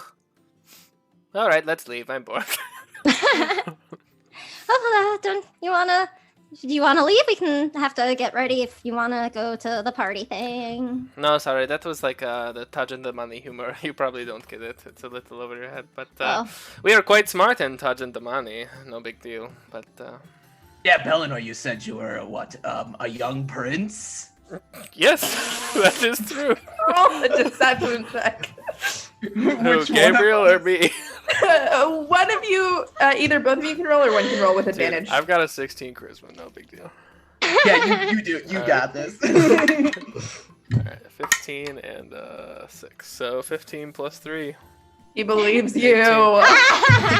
Ah, yes. I miss my subjects dearly. Well, it's an honor to have you in our home, Your Highness. Yes, no big deal. He rolls an 8 on his insight check. Yes! Oh my god, that's amazing. Just the least convincing noble ever. Eglantine's not sure if it would be worse to correct it or not right now. Well, do not mind Bellinor's rather dressed-down appearance. He's been traveling and he packs lightly, so we're sorry to put you out. This Certainly big understandable. shirtless dude just rolls up. Yeah, I'm a prince. You know, with that level of confidence, I might be like, you know what? Yeah you are. True. It's the only way he still gets service anyway. Your father is in a business meeting right now, Eglantine. But if you all would like, you can go upstairs, bathe, rest, change. Feel free to borrow clothes. Our guest rooms should have an assortment of sizes. We can have lunch. I'll get the servants to make us lunch, and you can tell me all about what you've been doing, Eglantine. Oh, that'll be great, Dad. Thanks. It's really good to see you again. Oh, so good to see you, my dear. And then he flits off towards the kitchen. Okay. Eglantine, I have never heard your voice get so high before. What do you mean? Kind of like that, but it was even higher. Oh. When did that happen? I don't know what you're talking about. I don't know if it's something just with your dad, but you were talking like this. And it was very difficult to understand you. Oh, sorry. It's just it's stressful to be back home, I guess. And, we're trying to keep all of these stories straight about what we're telling them. And I'm excited about that party tonight. And, Is it stressful? You seem to have such a good relationship. Yeah, that is great. he's always really, sweet and so supportive. He was, I think, almost as excited for me, not, to go away, but, he seemed at least excited to hear about the stories whenever I came back. So that's nice. Father's, a little more serious, I guess you could say. I'm sure you'll meet him later, though. He's in a meeting right now, again, so we'll have to try again in like a couple hours, maybe. I mean, if you want to meet with him. Oh, I mean, of course, I can't, not. But we should, I guess, go get cleaned up. We must look like quite a mess after those travels through the city. Those very difficult travels. Here, let me show you some guest rooms. I always dress like this. I don't know what she's talking about. Eglantine, you don't have to respond to this now, but if one of your parents you don't want to see, you definitely don't have to. But I'm not pretending to know your family dynamics. No, I don't. It's not that I don't want to see him. It's okay. It's just, I don't know. He's the one who really didn't want me to go on this trip. So I guess I'm just a little nervous. Yeah, I don't want to see him either. He's the one who made me come with. Well, if you want me to arm wrestle him, just say the word. I mean, that might be interesting, but then he's probably really not gonna let me keep going. So, I don't know. Let's see how loosened up he gets at the party tonight for once. Here, this way to some guest rooms, and I'll show them through, and I'll point out like tapestries or pieces of art that we have, and I'm just not trying to show off. I'm just trying to be a good host, but I sound like I'm showing off. Yeah, you have a lot of art, and all of it has a lot of history. Mila looks impressed. Kyle's looks impressed. Everyone is impressed. Not me. He's watching Giles' fingers. I'm just a looker. I am rogue in name alone. What was that, Harry? Sorry. I am a rogue in name alone. Not the skill. And Doesn't bother knocking, breaks the window. Yeah, didn't we? We've already been through this. Wants to, and then, we could get you into this party legally. Nah, I'm a crash. I'm gonna go in the back. I'll go in the back. Yeah, it's fine. All right, so I'll bring everybody to various rooms and stuff, and try to arrange for baths and whatnot. Eglantine, you're used to this, but everybody else here a little astonished by how fast everything is set up. I mean, baths are already drawn with soaps and oils and fancy stuff by the time you get there, and it's been 4 minutes. Gabriel's just looking in the mirror, takes the mask off, flips the hood down. Well, shit, we haven't done this in a while. But if I'm gonna be Lila Batiste date, guess I'll have to bathe. Such a high bar. I guess I should look nice. How do you do this? Sorry, Eglantine, I don't mean to impose, but if I'm going to take a bath here, do you think you have an outfit I can borrow? I'll go back to my house and get changed later. Oh, I mean, absolutely. Yes, for sure. Here, let's actually, probably Carrie will have something that'll fit a little bit better. She's taller than I am. And I'll take her into my sister's room, and I don't know. I'll hand out something that I've always really liked that Carrie had that I can't wear because it doesn't fit me, and or she wouldn't let me, and I'll give it to Lila. Just this will look really nice. Oh, wonderful! I'll give it back tonight. Just no rush. And then I'll go and get ready too. And I put on pretty much a slightly nicer version of the same dress that I wear adventuring, but with a few more embellishments and embroidery and stuff.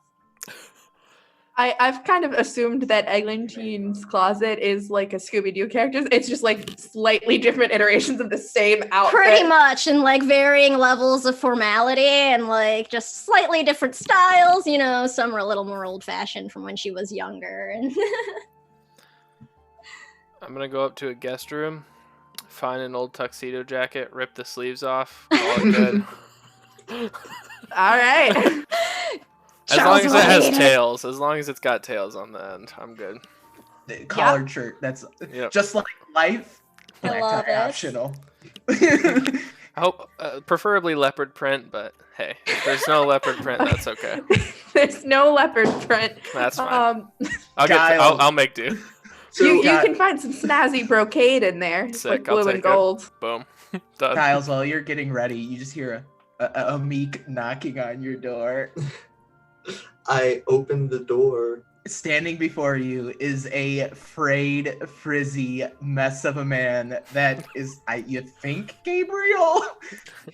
And it's just, he's like, got the towel around, and he's just like, Giles, I've never dressed up. I have no idea what I'm doing, and I have to be a date for this thing. Please help me out. You used to work at the academy. You must understand fashion of some kind, in the modern sense of it. Giles is kind of stunned and is like, is that what your face looks like? Yes, I know. There's one too many scars on it. My eyes are a little weird. I've heard it all before. Yes. It should be noted that the Penroses have a seamstress on staff. Okay.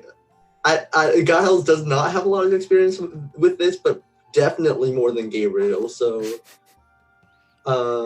I guess he can try. Look, Giles, you obviously have more fashion sense than Bellinor. He doesn't even put a damn shirt on. Come on, help me. I walk into the hallway with my sleeveless tux. Gabriel, and I'm just looking. Fair enough. Come in. What do I? What is this? What do I roll? What is this? Fashion I- check. Yeah, and I don't think there's a fashion modifier, so Charisma? Would that be Yeah, a charisma or sure, history sure, thing? sure. 'Cause it's like cultural. Do I? Yeah. Ooh. history or charisma, sure. Charisma history History's way check. better. Go.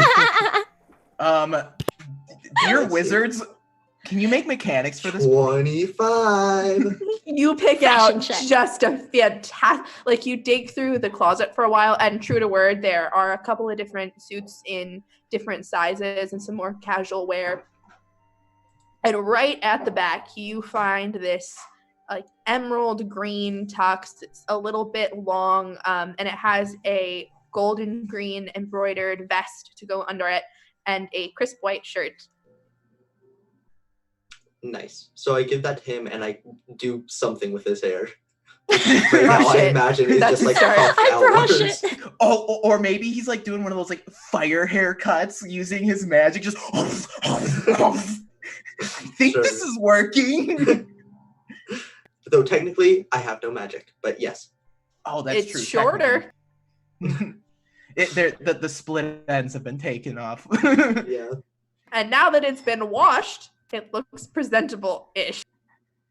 And Gabriel is gonna fish out of the closet a big ass, long ass Dracula style cloak because he would dress like a Victorian heartthrob.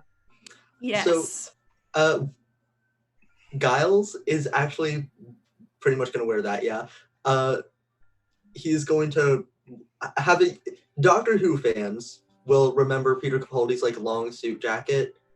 He's going to wear something like that with just like a kind of red undershirt, whatever you call the thing, and a white shirt. So it's like black and red and white. And yeah, just pretty normal suit jacket, but just with the long thing to... And a red, I can't remember the name of anything right now. A red pocket square. That's the word. Sounds good. Yeah, I mean, along with my sleeveless tuxedo, I guess I'm going to take my hair out of the braid and let my long, wavy brown hair down and just kind of be this absolute mess. But artfully. Artfully, Peachy waves. Mm-hmm. I love it. Eglinton's just dressed for lunch, not for the party yet, so that's later. Giles, I have to say, you know a thing or two. Yeah. It's like I guess I'm just naturally good at this, and this has to do with history for some reason. I've read all these books about great fashion, you know?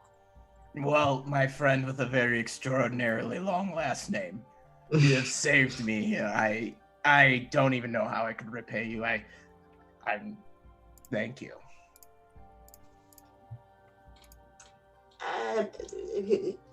Maybe next time, don't blow people up with radiant damage. That would be a good payment. Thank you. I will try not to. As I said, I really can't control that, and it's a strange thing that happens to me. But yeah, thank you again. Shall we go meet up with the others? We should give them a moment to soak in just how great we look. Yes, of course. They'll be astonished. I mean, look at you. I mean, if you don't walk away from this party with at least 3 people on your arms, there's something wrong with this town. And my initial suspicions were correct that this place is, in fact, a cesspit. Yes, clearly. To be honest, I haven't been to many parties. I mean, I've been to a couple, but nothing like as hyped up as this is sounding. I mean, I haven't been to parties ever. What was my swearing in and me swearing my oath to the Grey Watch a party? I mean, there was blood, so I guess that is kind of a party. Anyway, let's move. Yes, let's go. And I guess Guile starts leading him around because I'm guessing Gabriel has forgotten where everything is, just in this big fancy house. Gabriel doesn't lose his sense of direction. He's actually got a really good sense of direction because survival proficiency. But he'll let Giles take that, feel that high of, oh, I know where I'm going. He's gonna kind of be yeah, I'm gonna play directionally challenged because I kind of owe this to Giles. I've only saved your life 20 times. It's fine. So is he not wearing his mask? I guess he can't wear it to the party. Nice. They wouldn't let him. So without his mask, he has a pretty, I don't know, I guess nondescript. Maybe we could set him up with a fancy masquerade looking mask. Yeah. So it can just be a fashion accessory. There we go. That's my new Now we're question. talking. I was thinking with his outfit, like a Phantom of the Opera style. Nice. Fuck yes, but make it black. Black's a cooler color. Naturally. Because black. Maybe some cool silver filigree or something, because it's a formal event. This is a very formal event. We'll etch in Sylvan on the mask. Silver Sharpie. and it says fuck the Penroses, but most people here can't read Sylvan. Yes, do that in the house of people with very high intelligence scores. crosses out the bad word. But yes, we will rock the Phantom of the Opera style mask. Yeah, it's not too hard to flag down a servant and have them run down into the merchant district to grab an artisan mask. You're telling me they don't have a room just filled to the brim with Phantom of the Opera masks here? No. It's not masquerade season, Harry. That's not until autumn, Harry. I just could picture Eglantine being like, excuse me, it is not masquerade season. First of all, how dare you? First of all, Savani now definitely has masquerade season. Yes. Yay. We make the best holidays. All right, so Giles and I are trying to find our compatriots. Yeah, ladies, if you're done, and Bellinor, if you're done, then it's not too hard to reconvene at the top of the stairs. Yep, after a little mirror time, I'm there. Really cool. This Looks is- so nice. Probably not what Sam was thinking, but what popped into my head was Lava Tees and just a pair of shorts, and then she's wearing an Academy sweatshirt, but it has sequins on the front. So depending on which way the sequins are facing, it's either in the home or away colors. You know what That's I mean? amazing. Yeah, That's very good. College outfit.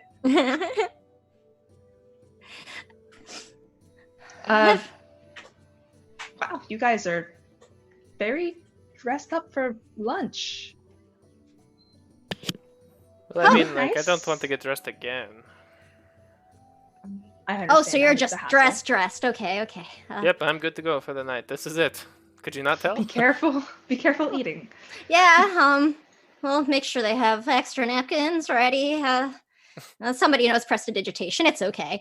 I don't. Somebody does. I'll find someone later. Your It's- dad definitely does, and several of Do the it. staff. That's got why I this, didn't need to fine. know myself. All right, well, let's go have some dinner, and I will lead everyone to, I don't know, one of our dining rooms. The formal dining room. You get the sense your dad is probably trying to impress / intimidate certain members of the party. Reasonable. It's just this big mahogany table, even though there's only 7 of you eating today, and your grandfather, Colton Penrose, is there at the head of the table. Oh, okay. That's rare. He does not come down for family meals very often anymore. He is very old. Yeah, you hear kind of like a when she like sees him, and it's just like, okay, everybody, please be on your best behavior. And I'll enter into the dining room and be like, hello, Dad. Hi, Grandfather. It's so nice to see you. Ah, Eglantine and your friends. So good of you to join us. I'm glad we all got ready in a prompt manner. And your dad has also changed into slacks and a button-down shirt, much more casual than the other boys, but your grandfather, on the other hand, is not casual. You don't think he knows what the word casual means. This is why I'm very glad she wore a nicer dress than she had on. Yeah. He's in a full, super sharp, like 3-piece business suit. This is a very, very old man, but he doesn't look decrepit. He's still clearly very present, very aware of what's going on. He has thick glasses, short, white hair. He doesn't say anything to you. He just nods imperiously. All right, I'll go to my table, and I restrain going to like give my dad a super familial like hug and kiss. You know, I keep it very formal and Yeah. like. He walks behind your grandfather so you can't see him and makes like a wide-eyed expression at you. And just you like- know, like your parents have been married for a long time. Your dad is still terrified of your grandfather. We all are, I think. Everybody in the house is terrified of your grandfather. Yeah. So Eglantine is clearly very like shaken, but like trying to be on her most formal, best behavior right now. Lilavati is going to make a point to sit across from Eglantine. Okay. So that would put Eglantine's dad. Her grandfather's at the head of the table. Her dad is on his right. She is next to her dad. Lila is across. Someone needs to sit next to Grandpa Penrose Dibs. on the other side. Yes! Yes. I'm so happy. In your sleeveless suit, you sit next to Just behind Grandpa her Penrose. glasses, just eyes bigger. And Gabriel and Giles, I assume you take the other 2 available seats. Yes, Yep. we do. Excellent. Heads up for any audience members. From here on in, there will be probably several accounts of food in pretty vivid detail. So a couple of staff members come out of the kitchen with silver trays. One is carrying a tray of bread, and one is carrying a big tureen of soup. And they set it down on the table and hand out soup bowls and little side plates and big flats of butter. So, Eglantine, tell me what you've been up to. Oh, well, I've been traveling, you know, like I wanted to. We went to Blue Acre, right? That was what it was, Blue Acre. We actually just came from Blue Acre. It was So the was town is Elsinore, and it's Blue Acre Manor. Blue Acre Manor. We actually just came from Elsinore. We stayed at the Blue Acre Manor last night, which was really wonderful. Your dad looks very impressed by this. He's, wow, I mean, I've never met the Lady Blue here myself, but I hear wonderful things about her. She has quite a reputation. And your grandfather kind of narrows his eyes at you. Oh yes, she was very, very generous and hospitable. She let me use her library, which was it was amazing. I actually have a few books from there if you'd like to take a look at. I don't know if it's anything that would interest you, but it still just might be neat to see something different. Like a slightly dreamy look passes his face. He's like, "What I would give to see that library, Eglantine." Oh, it was really, really something. I wish you could see it. I could try to draw it sometime, maybe. I know it wouldn't quite be the same, but well, maybe one day, we could take a trip together. It's not that far. Oh yes, and your grandfather kind of goes, Maybe. I think he has some indigestion. So tell me about your friends. How did you all meet?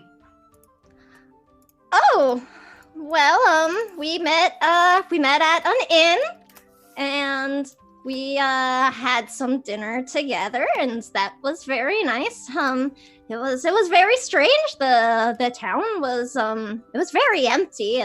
Seems like they had been having some troubles lately, but it was nice. They actually had some pretty okay wine. I didn't have that much though. Don't worry, just like a glass. But it was nice, and I'm like, very carefully not looking at my grandfather while I eat my soup, and I'm not giving any real details about anything that happened. It was, like she said, the town was very empty, and since we stayed there for a while, we got to know each other pretty well and enjoy each other's company. It's been a real delight traveling with Eglantine and the others here. Eglantine's grandfather, he doesn't quite lean in because you don't think he'd compromise his posture enough to do that. But you get the feeling he's focused a little bit more on you. And he looks you over head to foot and says, "Ravati Legat." You take after your mother. And you can't tell if it's a compliment or not. She smiles graciously.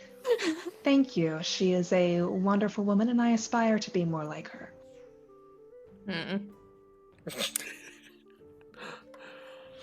Savage old man. That was in character. Belenar just starts laughing in his Oh my god, I love this so much. As somebody who has had like very severe family members, I'm enjoying this, and also not at all. Yes, it's been really nice getting to know Lilavati. I haven't, didn't really get to meet her too much in the city proper, so it's been nice getting to spend some time together and get to know each other now. Giles here he used to work with the academy, actually. Like, just trying to change the subject to something my parents will like. Yeah, your grandfather actually perks up a bit at that. He attended the academy in his day. Yeah, sure he did. Of course he did. He's the best. Of course he did. He's the best. He's a very smart man. Hey, Belenar, could you pass the water? Sure, no problem. Really shakily. You see like a staff member in the background like flinch, like they want to try and help, but then they're like, Oh no, I got it, don't you worry. Just like, here, take some wine.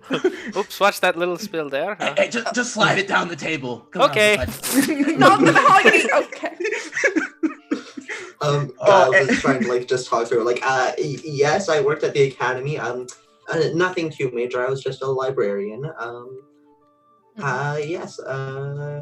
I studied under some very excellent people. It was a great learning experience.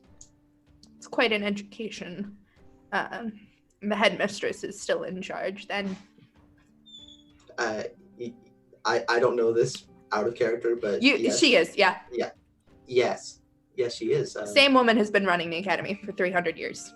Yeah. Yes, she is. Though I didn't really get to see her much. He makes kind of like a bitten lemon face at that.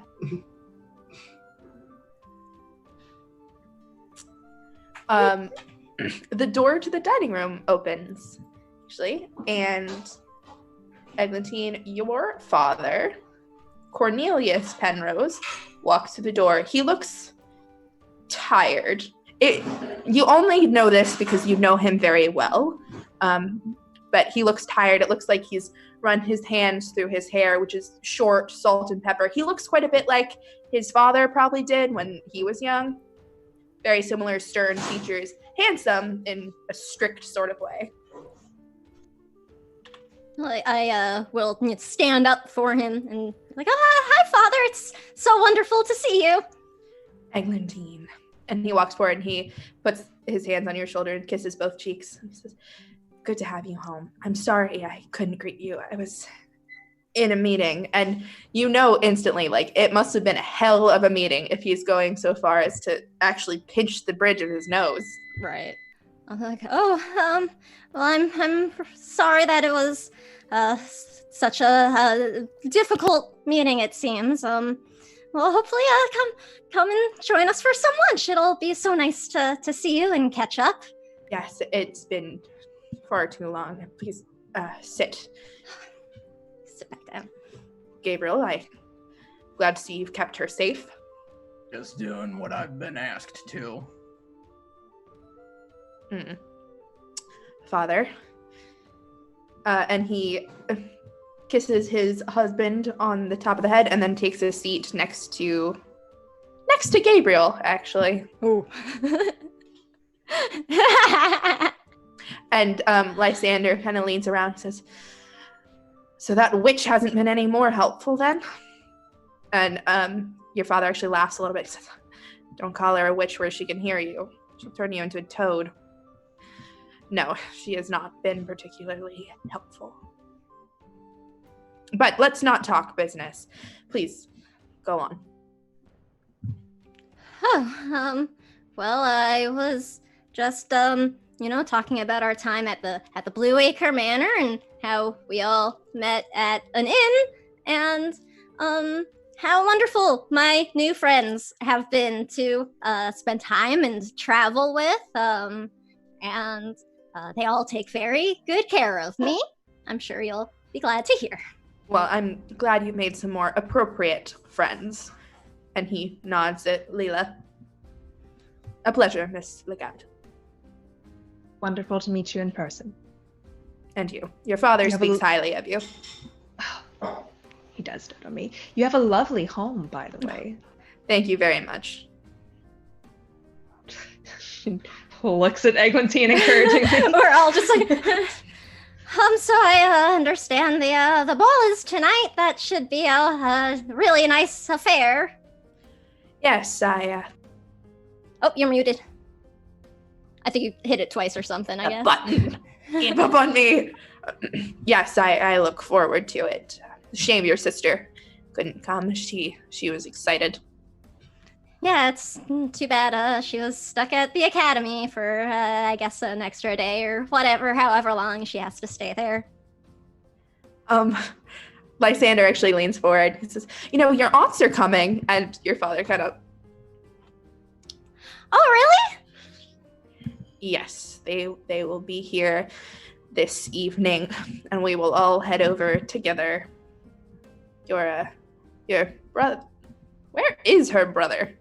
And he looks at Lysander, and Lysander kind of shrugs. Says, I don't know. Last I saw him, he was in the library. I suspect he's quite forgotten that he actually needs to eat. We can go get him. Yeah, seriously, anything to get out of here. This is really awkward. Lavati sips at the soup. Even Gabriel's like, oh fuck, did he really just say that? Giles just drops his fork onto the table. It has been really lovely. Thank you for welcoming me into What? I don't get it. through the front entrance this time around. I will see everyone at the party. My stomach's a little queasy. Valinor, could you please take me back to my room so I can rest up before the party? I mean, you have 2 feet. Why is everyone trying to get Belenor out of here? Belenor. I'm gonna give him the look. You know that look that like your parents give you when they're like, "You're gonna shut the fuck up right now, or I'm gonna whoop you when we get home." Oh, all right. Well, I'll stand up and give like a curtsy. Lovely food, I guess. And Eglantine is just like her cheeks are like bright pink, and I'm just staring at my soup bowl like, yep. As we're walking out, Gabriel's gonna turn the bell over. That was fucking awesome and hilarious. do you want me to do it again? I could go. I'm way bigger than that guy. Belenor, you don't want to overdo the joke. Okay. Let it run its course. So like one joke and then we move. Yeah, one joke, then we Okay, move on. It's alright. kind of like a battle when you slay one enemy and then you move on to the next. Gotcha. And should I explain the joke too? Or... No, never explain the joke. So I shouldn't go back in and say that I was making like a dig at them. Probably not a good idea, or else you'll end up in a similar deal that I am in. Well, Vamanus. Sure, but did they poison you? You said you were not feeling well. No, I was lying to get us out of there. Ah, all right. Shifty. Okay. Sometimes you have to bend the truth a little bit. Plus, watching Eglantine fall all over her parents, fall all over her. Ugh. It was a little uncomfortable.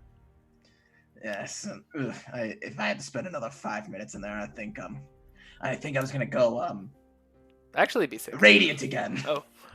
I open up my pack. I have a few beers if you want to go out back or something. Oh, hell yes. Belenor and Gabriel work their way to the garden, the hedge maze out back. Lysander looks at Eglantine over the soup and raises an eyebrow and mouths. So he has seen through the lie at this point. I apologize for Belenor. His culture strongly values blunt honesty. They don't really hedge words, but he's a very kind and wonderful man.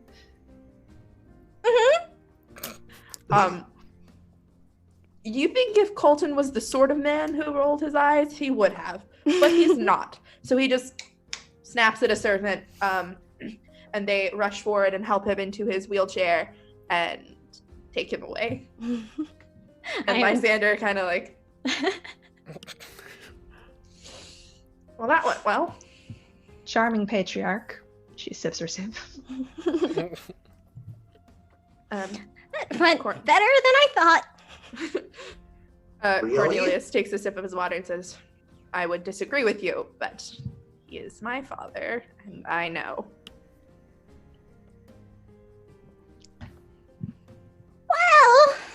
Well, I guess things have been busy then, huh, Father? Quite. I don't know what Mara told you. Probably not much, but it has been an interesting time in the city since you left. Oh, no, I mean, she just said Carrie was stuck at the academy, and what's going on? There was a strike at the docks, and the Whitewaters are not happy about it, and the Sharenas are also not happy about it, and the Eriderchis are trying again to push a bill through the council that none of us want to pass, but I said we wouldn't talk business, and let's not talk business. Oh, well, okay, Dad, gave me my scroll for the ball tonight. Thank you. Well, you're old enough to go, albeit with a chaperone. It seemed unfair to keep you back if you were in town. Though do be careful. Your father and I will be going as well, so stay relatively close. We'd like to keep an eye on you. Oh, I mean, I'll be okay. I mean, my friends will actually be coming, and, you know, I meant it. They've been doing a real good job about, you know, everybody watching out for each other while we're on the road. He gives you a kind of skeptical look and says, well, Mara will be coming as well, so we shall see that nothing goes wrong tonight. Although yeah. There are a few paces safer than the Anadoria Manor. Yeah, well then that will be great. I'm looking forward to it. Sorry, Andoran Manor. I've said it wrong, I think, a couple times. Yes, I look forward to it. It should be quite the event.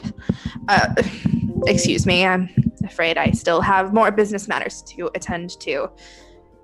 Oh, okay. Well, it was really nice to see you again. Father, thank you for joining us for lunch. Yes, good to see you as well, but you can tell he's already off in business land. Okay, as he, gets up, Eglantine doesn't bother standing up this time because she can tell he won't even notice. Yep, he's gone.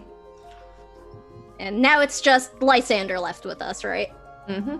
Okay, Eglantine visibly relaxes a little bit. Just a bit. She's still, very proper, but He gives you sort of a pained smile. I'm sorry about your father. He is, under a good deal of stress. Yeah, seems like it. What exactly is going on with this strike? I mean, what happened? Why?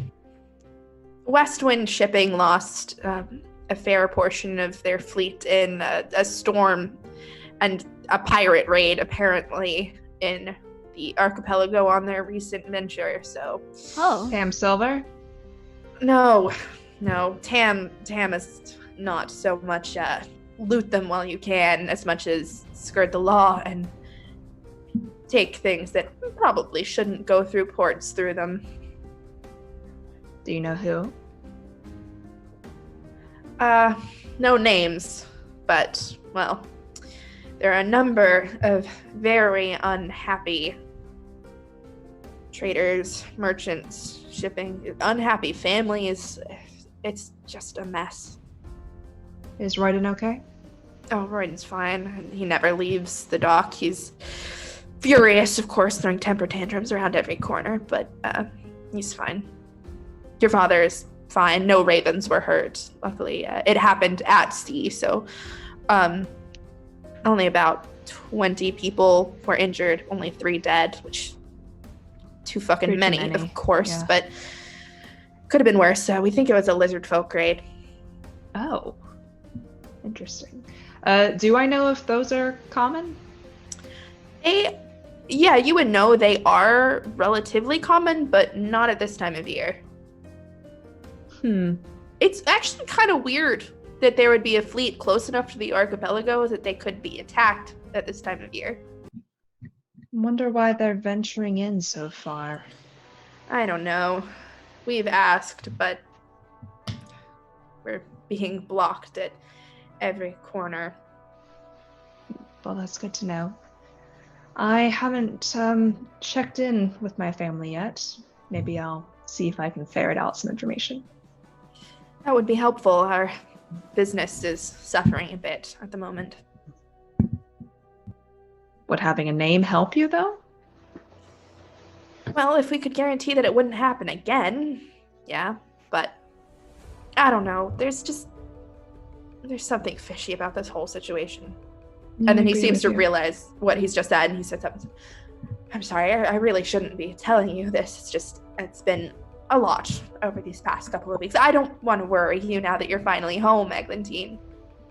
Oh, I mean, I'm not worried at all. And, I mean, if it's, if things are so, bad here, then, it's just as well if we're gonna be heading out to keep doing our journey soon, if it seems like that might be safer. I'm, speaking progressively quicker. He purses his lips. He says, I don't know if safer is right, but I wish you would stay. I won't actually stop you. I mean, I think it is good that you explore more, get out of this old house and see the world, but I do worry about you, Eglantine. Oh, I know, Dad, but I mean it. I'm doing, we're doing really okay, especially while I've got my friends with me. I mean, Bellinor is, not the best necessarily at dinner conversation, but, he's as good at fighting as he is bad at table etiquette. He must be incredible on the field then. It's very impressive. I think even Charles would be impressed, actually. Well, perhaps someday they'll meet. Where is he, by the way? Mara said he wasn't gonna be here for the party. Make an insight check. Ooh, nat 20! When he answers, there is definitely something he is not telling you. You remember that girl he met recently? I can't recall her name. As Lucy checks her notes. I don't think I have that one. No, but I do. I know, but I would have helped you if I did. Thank you.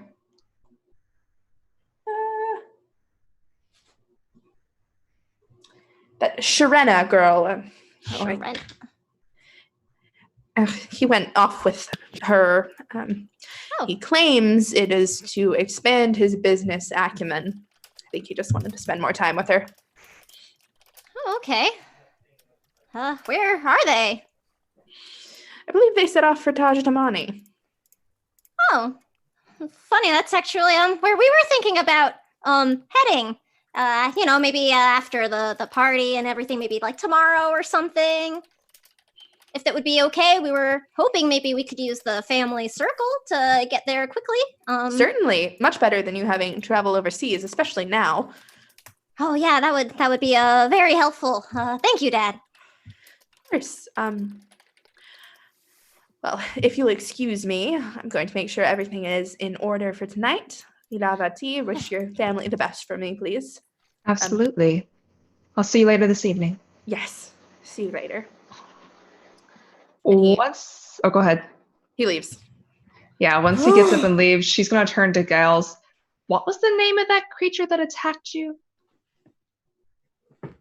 Oh my gosh, I really should know this. I don't know why I keep forgetting. Yes. You mean when I was still, you mean before I was working at the library? I think so. Just like my character sheet. Sharena. Yes, that. Sharena. Different than Sharena, although you suspect they're probably have something to do with each other just by the similarity of names. Just looks at Eglantine. That sounds very familiar and makes me concerned for your brother. I mean, it's probably a coincidence, but...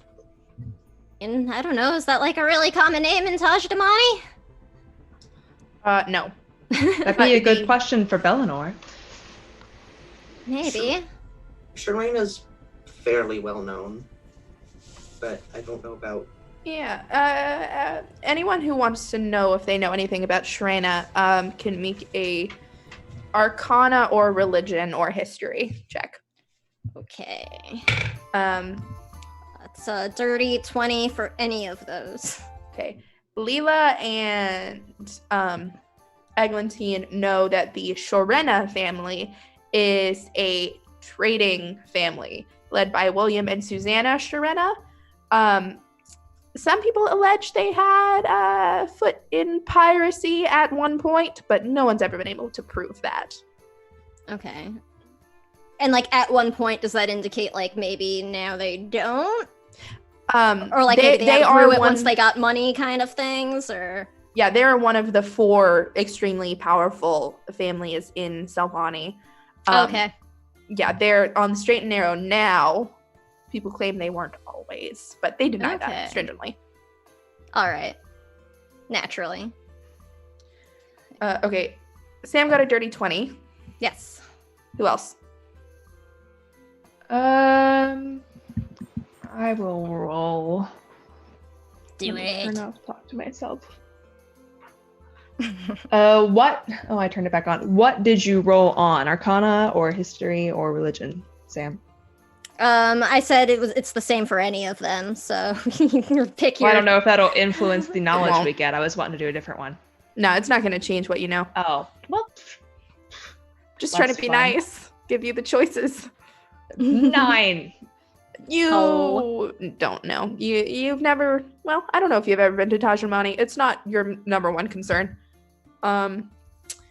Sam, Eglantine knows that Sharena is a very old, very powerful trickster. She may have even fought in the war for Azameara, although you can't be certain without consulting your notes, but you think probably she did. Okay. She is a trickster from Tajdamani, who tends to hang out near the mountains, lingers around the Slash a lot, and delights in misleading and waylaying and occasionally slaughtering travelers. Tabaxi especially have sort of like a reverent but also fearful relationship with her because she really messes with their trade routes. Okay. Well, I mean, I hope there's, nothing like that, I guess, going on. I mean, Charles can take care of himself, so I'm sure he's fine. Well, if you're confident in it, just don't want anything to happen to your lovely family.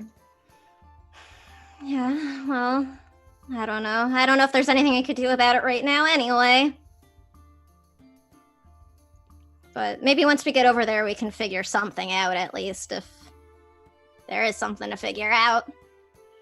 It's probably about time, I guess we should go, really get ready now. I know the guys are already ready, but I've still gotta go, get dressed. I'm sure we could, arrange our carriage to take you home. That would So be you can wonderful. get ready. Yes, I was planning on walking, but that would be a lot faster. Oh yeah, no, that's not necessary. We can definitely help with that at least. And I will talk to the servants about making sure she can get a carriage home. Yeah, easy. I guess I'll look at Giles and be like, well, I guess I need to get ready. Or you still need to really get ready for tonight? Or are you wearing that? If there's something wrong with this? No, just checking. You look great. Do you mind if I head to your library? Oh, of course not. Oh, you're gonna love it, actually. Let me show you. And I'll, walk with Lilavati to, the door and with Giles and then take him to the library before I go to get changed. Okay, we'll start with Eglantine and Giles and go to Lila. So Eglantine, you lead him to your family's library, which is on the first floor and very large. Not quite as big as Emil Blueacres, but it's still big, and there's a lot of books and artifacts in here. And sure enough, there is also your brother seated on the floor, completely surrounded by stacks of books. You don't know what he's researching, but he's really in it. He is so in it, in fact, that he has fallen asleep. Oh man, on a I pile of books. to Giles, and I'm gonna tiptoe and just scream in his ear, get really close to him, you do any sibling when you're just trying to be a dick and wake him up. Yeah, he Oh my god, all the books are on fire! He shoots to his feet. He's like, what? Where? What? And I just start laughing at him, and I'm like, that was worth all of this. Eglantine, what on? Wait, Eglantine, what are you doing back? Surprise! He just kind of blinks at you. He's still half asleep. Hey, I give him a quick hug, and I'm like, I just stopped by to, try to use the circle, the family's teleportation circle, but I found out there's the party tonight, so I'm gonna do that, and I've got my friends here. Oh, fuck, that's tonight. Shit. Yeah, sure is. Oh, God, I gotta get dressed. It's good to have you back, Eglantine. And he, pats you on the head and then rushes out of the library. There's still, a little bit of paper stuck to his head. I'm like, well, that was my brother, Paul. I guess I'll actually introduce you later. Yes. Yeah, well, I'm looking for something in particular in this library. Oh, I could probably help you. So, Sharena, I haven't had to think about him. Him? Doesn't matter. Any of the above. I haven't had to think about them in a while. And now all of a sudden, all this stuff is going on. I'm a bit worried, so I'd like to figure out a bit more about our encounter this morning. Oh, Okay, well, yeah, I can definitely help with that. I mean, everything I know about them, I've pretty much read here anyway. So I'll start going through the shelves and I'll pull out, like, books that I remember, reading about the shadows and anything that I remember reading about Sharena in, because I can probably, just remember what I read in my own library that I've grown up in. Yeah, you collect a stack of books. Some are about the history of trading in Taj Damani. Some are about the War for Azumayara. Some are about past conflicts with Taj Damani and how certain tricksters might have played a role in turning the tide of conflict. Some are fairy stories for kids. All sorts of stuff. Okay, so I will leave him with a big stack of books. And I'll just pull out a few random others that are like totally unrelated and be like, this one's my favorite, by the way, and I think you'll like it too. And I'll just like stick those on top and then I'll go get dressed. Okay. Harry, if you have any specific questions, feel free to ask. Okay. Yes. So you mentioned that the bounty hunter people have to be like summoned by a necromancer. Yes. Is there any way to discern, like, sometimes in some versions of D&D, you can discern who cast a spell based off of like the sigil used and stuff like that, particularly for religious magic. Is there any way I would know anything like that? If you could find the place where the summoning ritual happened, then you might be able to figure out who cast it just by finding the location and looking at the arcane artifacts and things that they used. But with just the residue of the creatures, no. Okay. Can I get anything about their behavior? Like, are they only going to go after the person that they were hired to kill or anything like that? That person and anyone in their way. They're Okay. smart. Like, they're single-minded, but they're not stupid. Okay, so based on that, I would understand that it was probably Alex they were after because that's who they attacked first. Yeah, probably. Okay. I think that's probably it that I can think of for now. Okay, let me know if you come up with anything else. Yeah. In that case, we will head over to Lilavati. Excellent. So you are going home. Your house is not in the Noble District, but it's not terribly far away. It's in a nicer residential district. And I don't know, what sort of house did Leela grow up in? I think it's nice. Like, her family has status and a good income, but like you said, they're not noble, so they're not super wealthy. I imagine probably like a 3 or 4 bedroom, so they have space for guests, and then maybe an office as well. Probably don't have servants, maybe just like a maid or something, someone who stays and helps out. But otherwise, it's I want to say it's not modest, but it's very nice, but not extravagant. Okay. Yeah. So Eglantine's carriage drops you off at the walk, and the chauffeur tells you he will wait for you. You walk should up. Be out within an hour. That's okay. Certainly, miss. I will be here. Okay. She seems to be getting excited, and she will skip up the path to the front door and give it a knock, just in case. Don't know if anybody would answer. Mm-hmm. The door swings open, revealing the person you probably least expected to see here today. It is your mother. Mom! I'm shocked that you're here. It's a wonderful surprise. She lights up and pulls you into a tight hug. Oh, hi. I thought you were out at the flats. Oh, I was. I got summoned back. There's all this hoopla about the Westwind Trading Company and such. They called on me to assist. Please come inside. Oh, it's so good to see you. And clearly she is halfway through getting ready. She's in like a plush robe and her hair is up in a towel. We just, I ran into some people. One of them is Eglantine Penrose. A Penrose? Yeah. So we've been traveling together and decided to come back into town, and then no sooner had we walked in, because we were wanting to go to the library, honestly, and there was an invitation waiting for me at the desk, so we thought we'd go to the party tonight. So yeah, is Dad off dealing with the thing? Yes, he is working. I believe he has a meeting with Royden right now. He is coming to the party, so he will be here, but he's been busy. Come, sit down.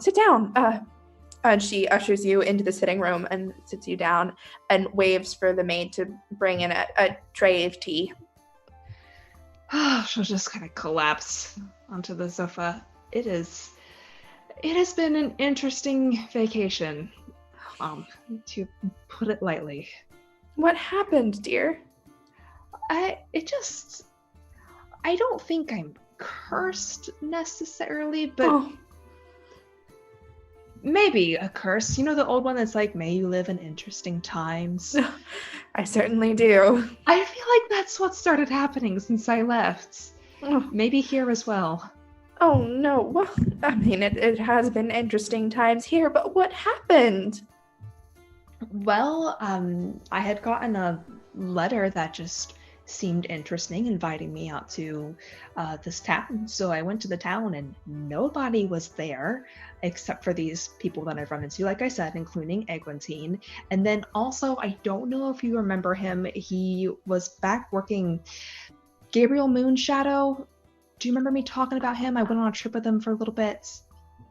A couple years back. Yes. That strange Grey Watch boy. Yes, I remember. Yes, he was there too. He's being employed by the Penroses. It's like a babysitter for Eglantine. Well, that's odd. It's the whole arrangement's very weird. Also, they hate each other, and it's kind of hilarious. Oh dear. You should. They're all very interesting. I hope you get to meet them. I'd love to. They're going to be here tonight, so you should, as long as there's no. It feels like a very hijinky group, Mom. It's. Oh, well, that's all right. I've been through a fair few hijinks in my time. How long is it? Do you know if Dad's going to be back before the party? Well, knowing your father, he's going to cut it fine. I've instructed him sternly that he is to be here at least an hour in advance, but, well, I doubt he will actually do that. Well, if you have to arrive late, that's how you make a good entrance anyway. Certainly. Well, I need to go get dressed, if that's okay. I know I just got here, but... Of course, we'll talk more later, all right? Absolutely. I also need to get dressed, clearly. Yeah. I'll come find you at the dance. Yes, of course. She'll run over and give her another hug, and then she'll run off upstairs up to her room and get changed. Okay, you also make me an insight check. My mom wouldn't lie to me. We don't have the weird dynamics of the Penroses. 19. She was worried. You don't know about what, more than just like my daughter's been away for a while and I've missed her and I've been concerned. There's something else she's worried about. Okay. She'll file that away to bring up later. Okay. You find a suitable dress fairly easily. You and your mother both understand the importance of fashion when making a statement. Of course. This isn't my first rodeo / ball. All right. Everyone is ready for ball. Are you gonna just go back to the Penroses? No. Leilevity is getting picked up. She ain't just going back to the Penroses. Bellinor and I are renting a carriage, and we're gonna go pick her up limo style. Can we steal one? Yes. No. Wait, Oh no, my I'm God. already. What if we stole one from Bellinor, Rose? Bellinor. I mean, we can also just all take my carriage to go get her. No, We steal the Bellinor. carriage and then break in. I love the all without idea. any reason. I have a carriage waiting for me. I love the idea of Grand Theft Carriage as much as the next fella, but I'm already in a bit of a pickle in this place. I'd rather not piss off Aggie's parents more than I need to. Why are you in the pickle here? I thought everyone would love you because they're keeping, their prized little daughter safe. Yeah, that's more of a business arrangement. That doesn't mean we're exactly friendly terms. You really suck at reading a room, don't you? Yes, it is my lowest score. Yes, quite frankly, the only reason that they keep me around and want me around their daughters because I'm effective at what I do, and that is killing monsters and keeping people safe. Do they pay you well? Or, is there, some secret thing that they're holding over you? Maybe some, blackmail? Something a little saucy? You could say the payment is fair. Okay, cool. So, while we're walk and talk and they go pick up, our, I guess, wait, are you the date or am I the date? I don't remember if we figured this out. You're the date. You got all fancying up. Yeah, that's right. I got all fancied up. So, Bellinor, tell me, as we're riding on the way to Lila Matisse, because I would remember where that is. Nice. So, what made you leave home? Seeing, so many people return back to, their homes makes me... Well, I didn't really like my family or the people I was around or anything that was going on there, so I up and left. You spend 70 years there, and it's about time to go.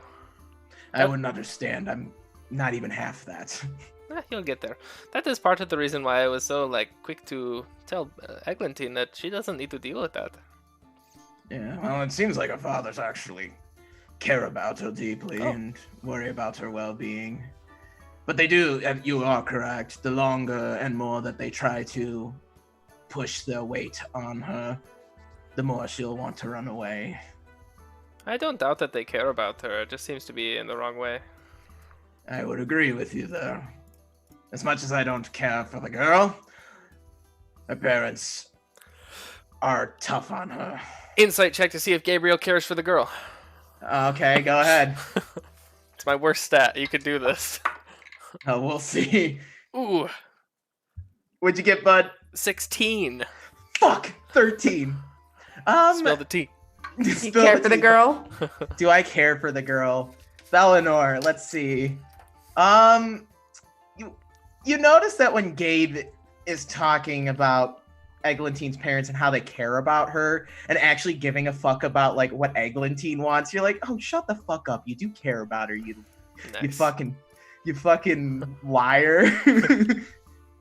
I will let him keep his tough guy attitude today. It's just, rich people are ridiculous. I wonder how much gold it would be to commission a guillotine. We probably have enough. Plus, pretending to be a prince was fun and all for a little while, but it got really old quick. I just wanted to be Bellinor and talk the way I normally talk. Yes, and we love regular Bellinor. That was just kind of I guess, a prank. just to see Eglantine's reaction. That's golden. It was kind of fun. Maybe I'll cause a scene at the party tonight. Perhaps. Also, if we are still up for pilfering, they might have something that belongs to me. Ooh. The Penroses or the party? The Penroses. Oh shit, really? They have something that belongs to me. Ooh, and wow. my family. Look, I'm not the best thief, but this does sound interesting. Well, you get Giles and you and I in a room together. Oh yeah. We'll figure something out. I am not a thief. My options right now seem like die of boredom in the Penrose house, die because I'm locked in jail for trying to steal from the Penrose house, or have this super awesome thing that Gabriel wants back. So I feel like those are pretty good odds. Yes. Well, you don't hold your family in high regard, I suppose, but having never known mine, my birth family, where I get my name from, it would be nice to have what belongs to them in my possession. Oh shit, I'm going to need some details. Do you know where it is? What am I looking for? It's a sword. Ooh. Belongs to my ancestors. Alright, do you know where it would be? one of the vaults where they keep all of their valuable things that they collect. And why do they have it? They like to hoard valuable things because they're greedy fucks. Is this kind of why you are here then? Is to someday get that back? Is that your payment? In a sense, I suppose you could say that. Well, I'll talk to Giles when we get to the party. Yeah, so looks like we're pulling up to Lila Vatiz right now. So is it curtsy or bow? I thought curtsy. You did the curtsy earlier, so I think I might roll with that. I did curtsy. It seemed nice, but I did get like some Snickers when that happened. So. All right, bow it is then. Do you want me to like walk? Like I'm just the security. Oh You're the shit! thing. Looking around, grabs flowers. Just yanks him out from the yard. Her own yard. No. Hold on. Let's see. I'll go investigate for some flowers. Yeah, sure. Find flowers. It's not hard. I'm a ranger. It's my There's a Oh, there's a yeah, pretty never mind. pretty well tended rose bush, some irises. Perfect. These irises will work. Daffodils. I'll just grab a bunch of them.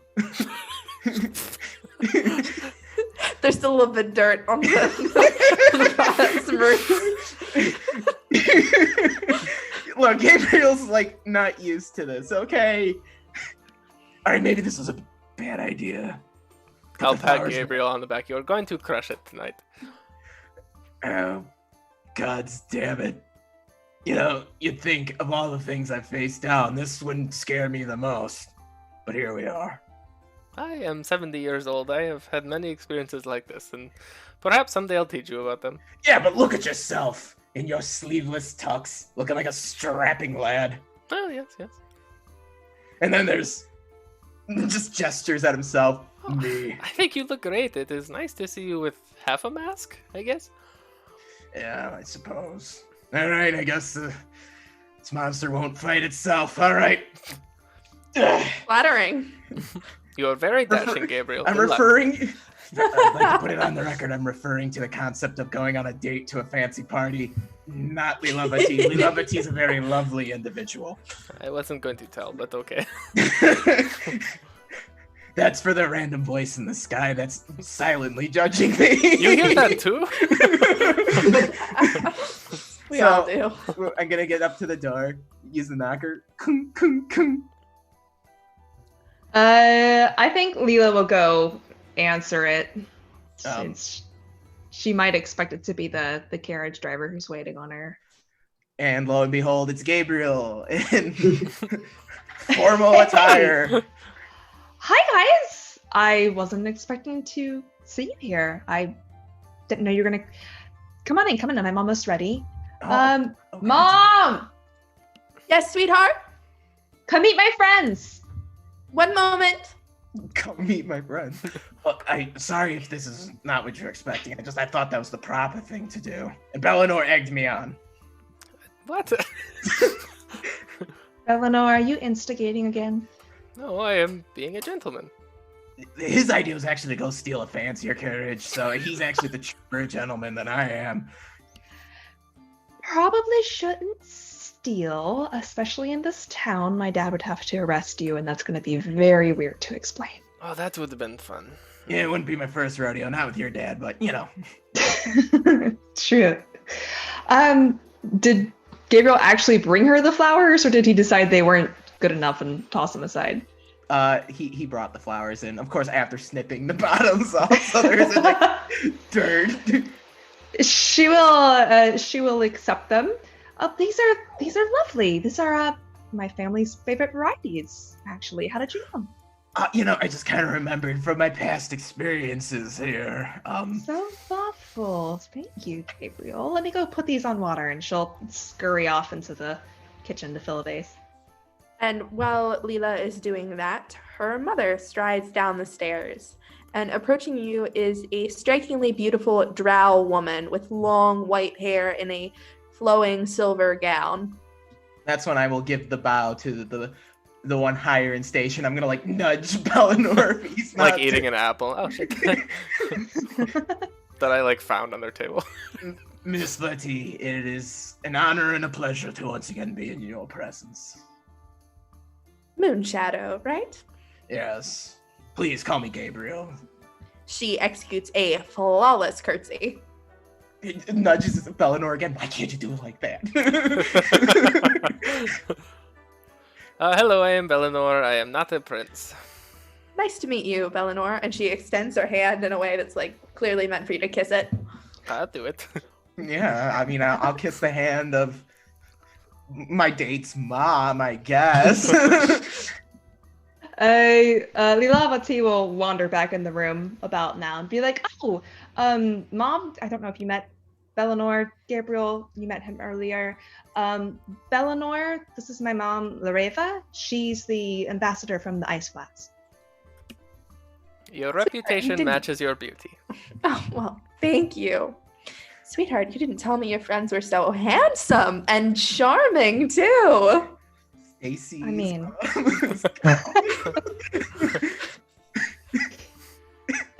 Well, you know, I didn't feel like that needed to be mentioned. You are a married woman, Mom. I am, but you're not. We can talk about that again later. And Anyway, she puts an arm around you and like, gives you a half hug. I'll see you over there. They brought a carriage for me. I will see you there. Have Bye, fun. Mom. Be safe. Of course, they always do. She'll grab Bellinor and Gabriel and drag them out of the house. Nice to meet you, boys.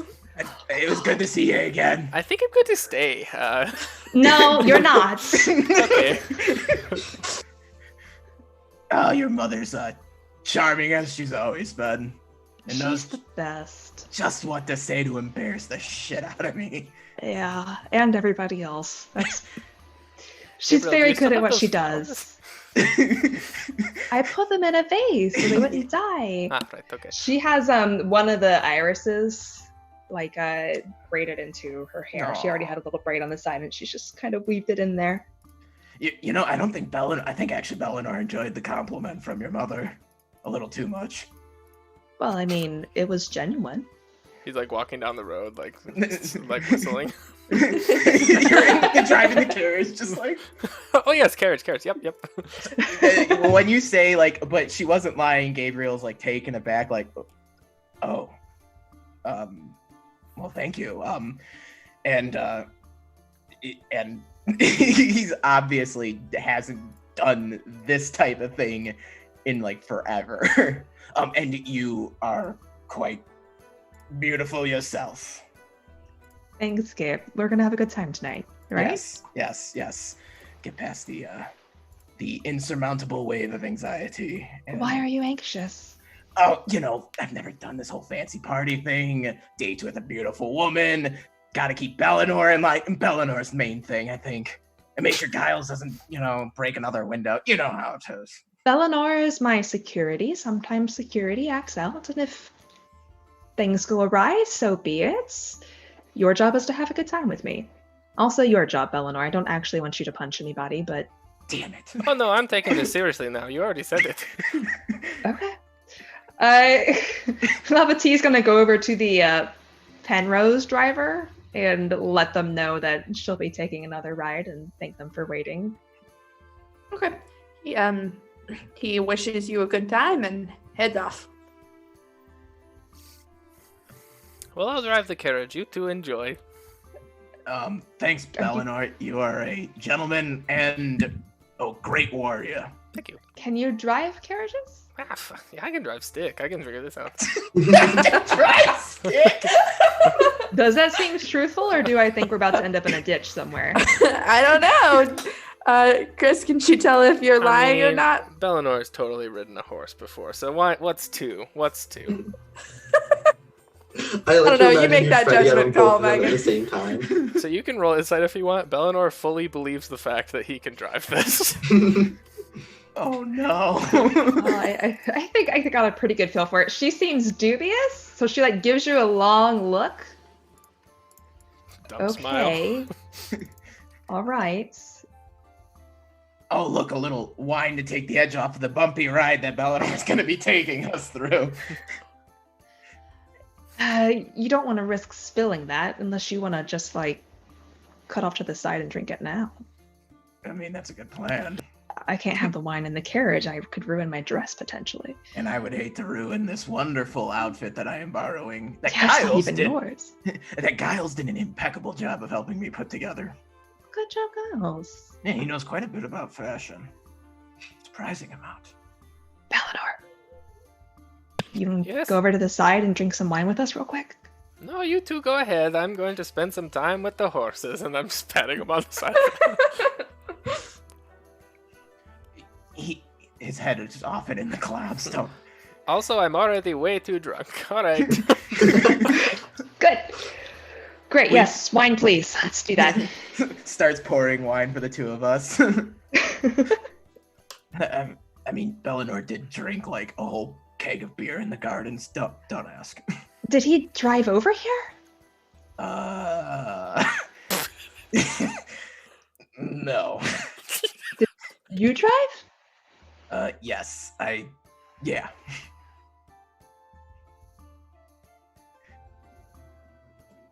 Look, it's Okay. gonna be fine. We're having fun. This is a great evening. Okay, but he can't crash into somebody else's carriage. He can't tip this over into a ditch. If we have to get assistance to pull this thing out of somewhere, it's going to be terribly embarrassing.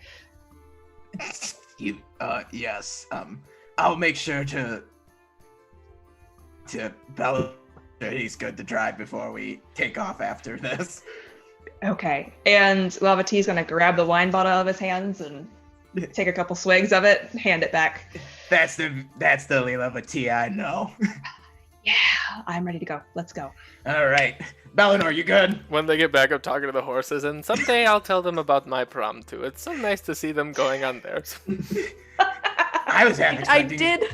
did realize part of the way through this episode that I just gave you fantasy prom. You know, I was half expecting him to be telling that God's awful story about how his friend became the king of the ogres again. I was If I hear thinking that about No, story, it made it here too. if I hear that story one more time. I was thinking about it. Can I make like an animal handling check to see how well these creatures will respond to me? Sure. Sick. Yeah, that's pretty good. 18.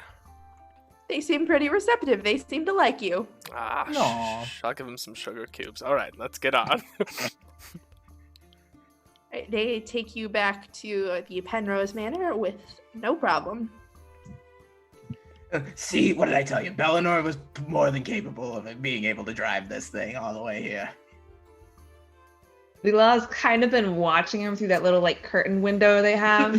We're not swerving or anything. And look, Leela, if it means this to you, I will not be mean to Eglantine tonight. If it means your enjoyment, that's how much this means to me. Look, she seems very nervous. And also, these parties are kind of a big deal. The Andorans are the biggest family in the city, really. I'm sure it would go a long way with her if you helped her have a good time and give off a good appearance tonight. Yes, I shall try my best. And I will be kind to her tonight. Just don't expect it all the time, but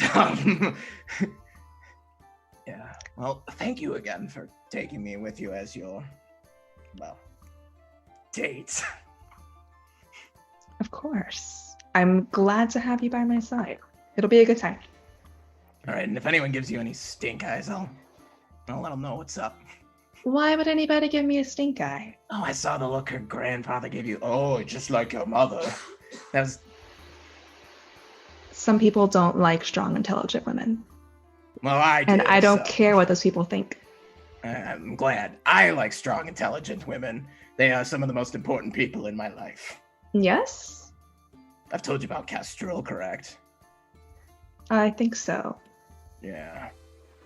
Well, you know that Castrol was Gabriel, basically the woman who trained him on how to do everything and how he's good at fighting things. I know that. I don't know if she knows that or not. I can't remember if that's her in Gabriel character. probably told you in like a past travel adventure. Yeah. All right, we're at the party. Are you not going to meet up back with the rest of the Penroses? All right, we're at the Penroses. Oh no! Okay. How drunk is he? You arrive shortly before a second carriage. This one is nicer than yours. It's yellow with silver trim. And as you are stepping out of your carriage, this carriage's door flies open and a pretty blonde woman leaps out, heedless of her long flowing yellow skirts, and starts making for the door. She is followed a moment later by a slightly smaller brunette woman in blue. Are those your aunts, Eglantine? Oh, you're not here. Never mind. Lilavati will wait for Gabriel to hop out and offer his hand. She will gently encourage him to do so if he does not do it instinctively. He does it with a little coaxing because he just isn't familiar with this whole process. And she will step out, looking a little concerned at the women who just rushed past them. Should we go grab Eglantine and Giles? Yes, that probably is a good idea. Do you know where to find them?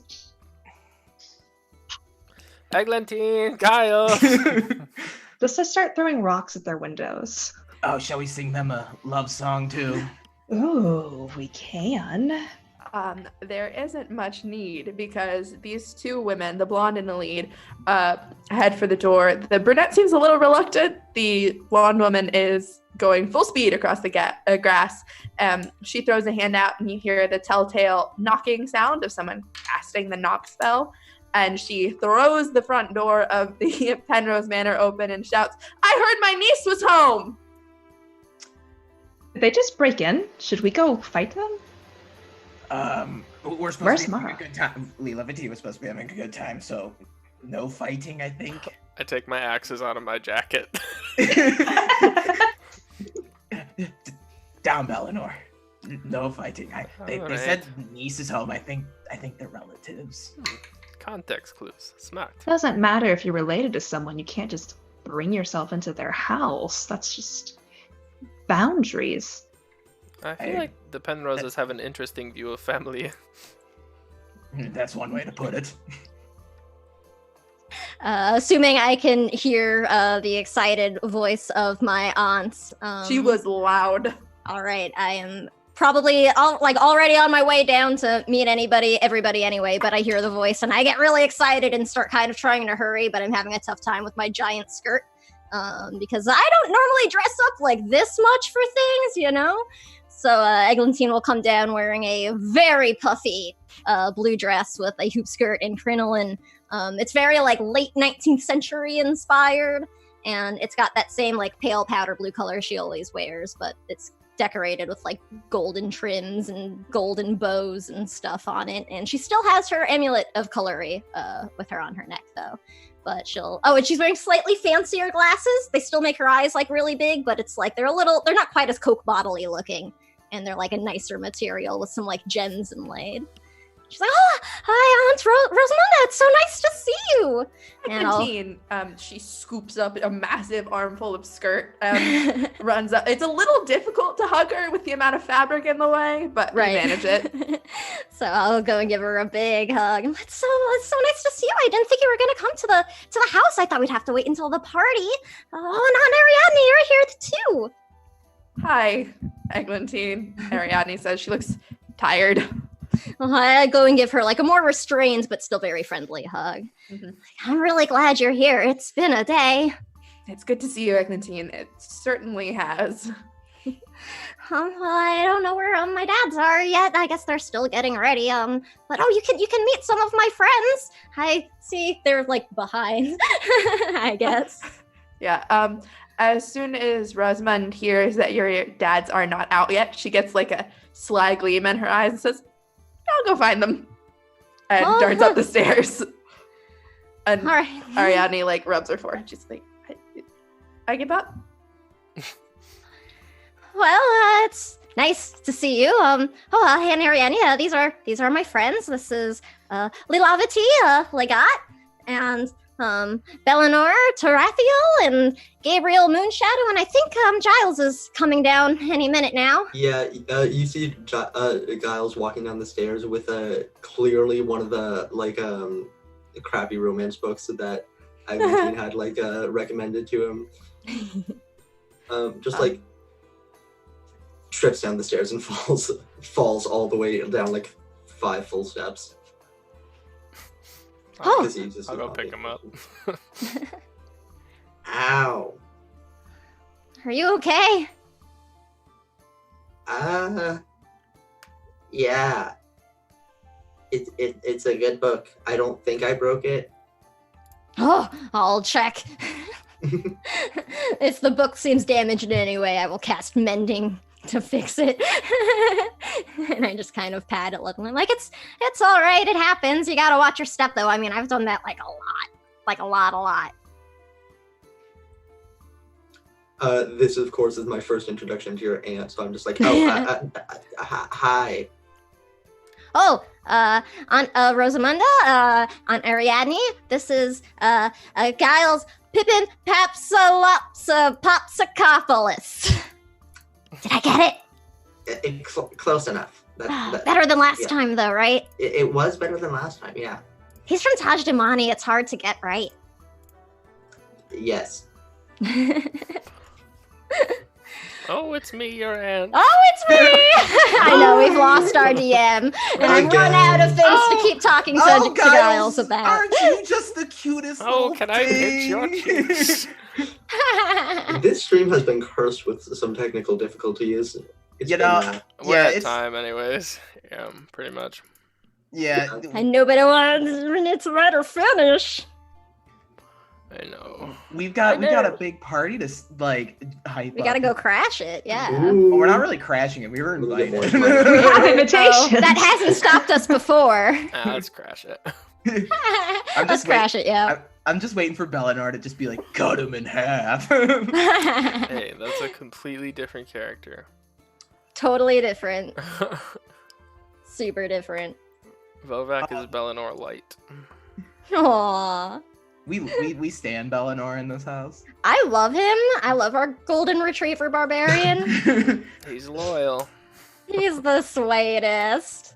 I also love our official canon that he looks exactly like the model on one of Eglantine's romance books. Mm-hmm. Amazing. I think that's one of my favorite details we've come up with, honestly. Amazing.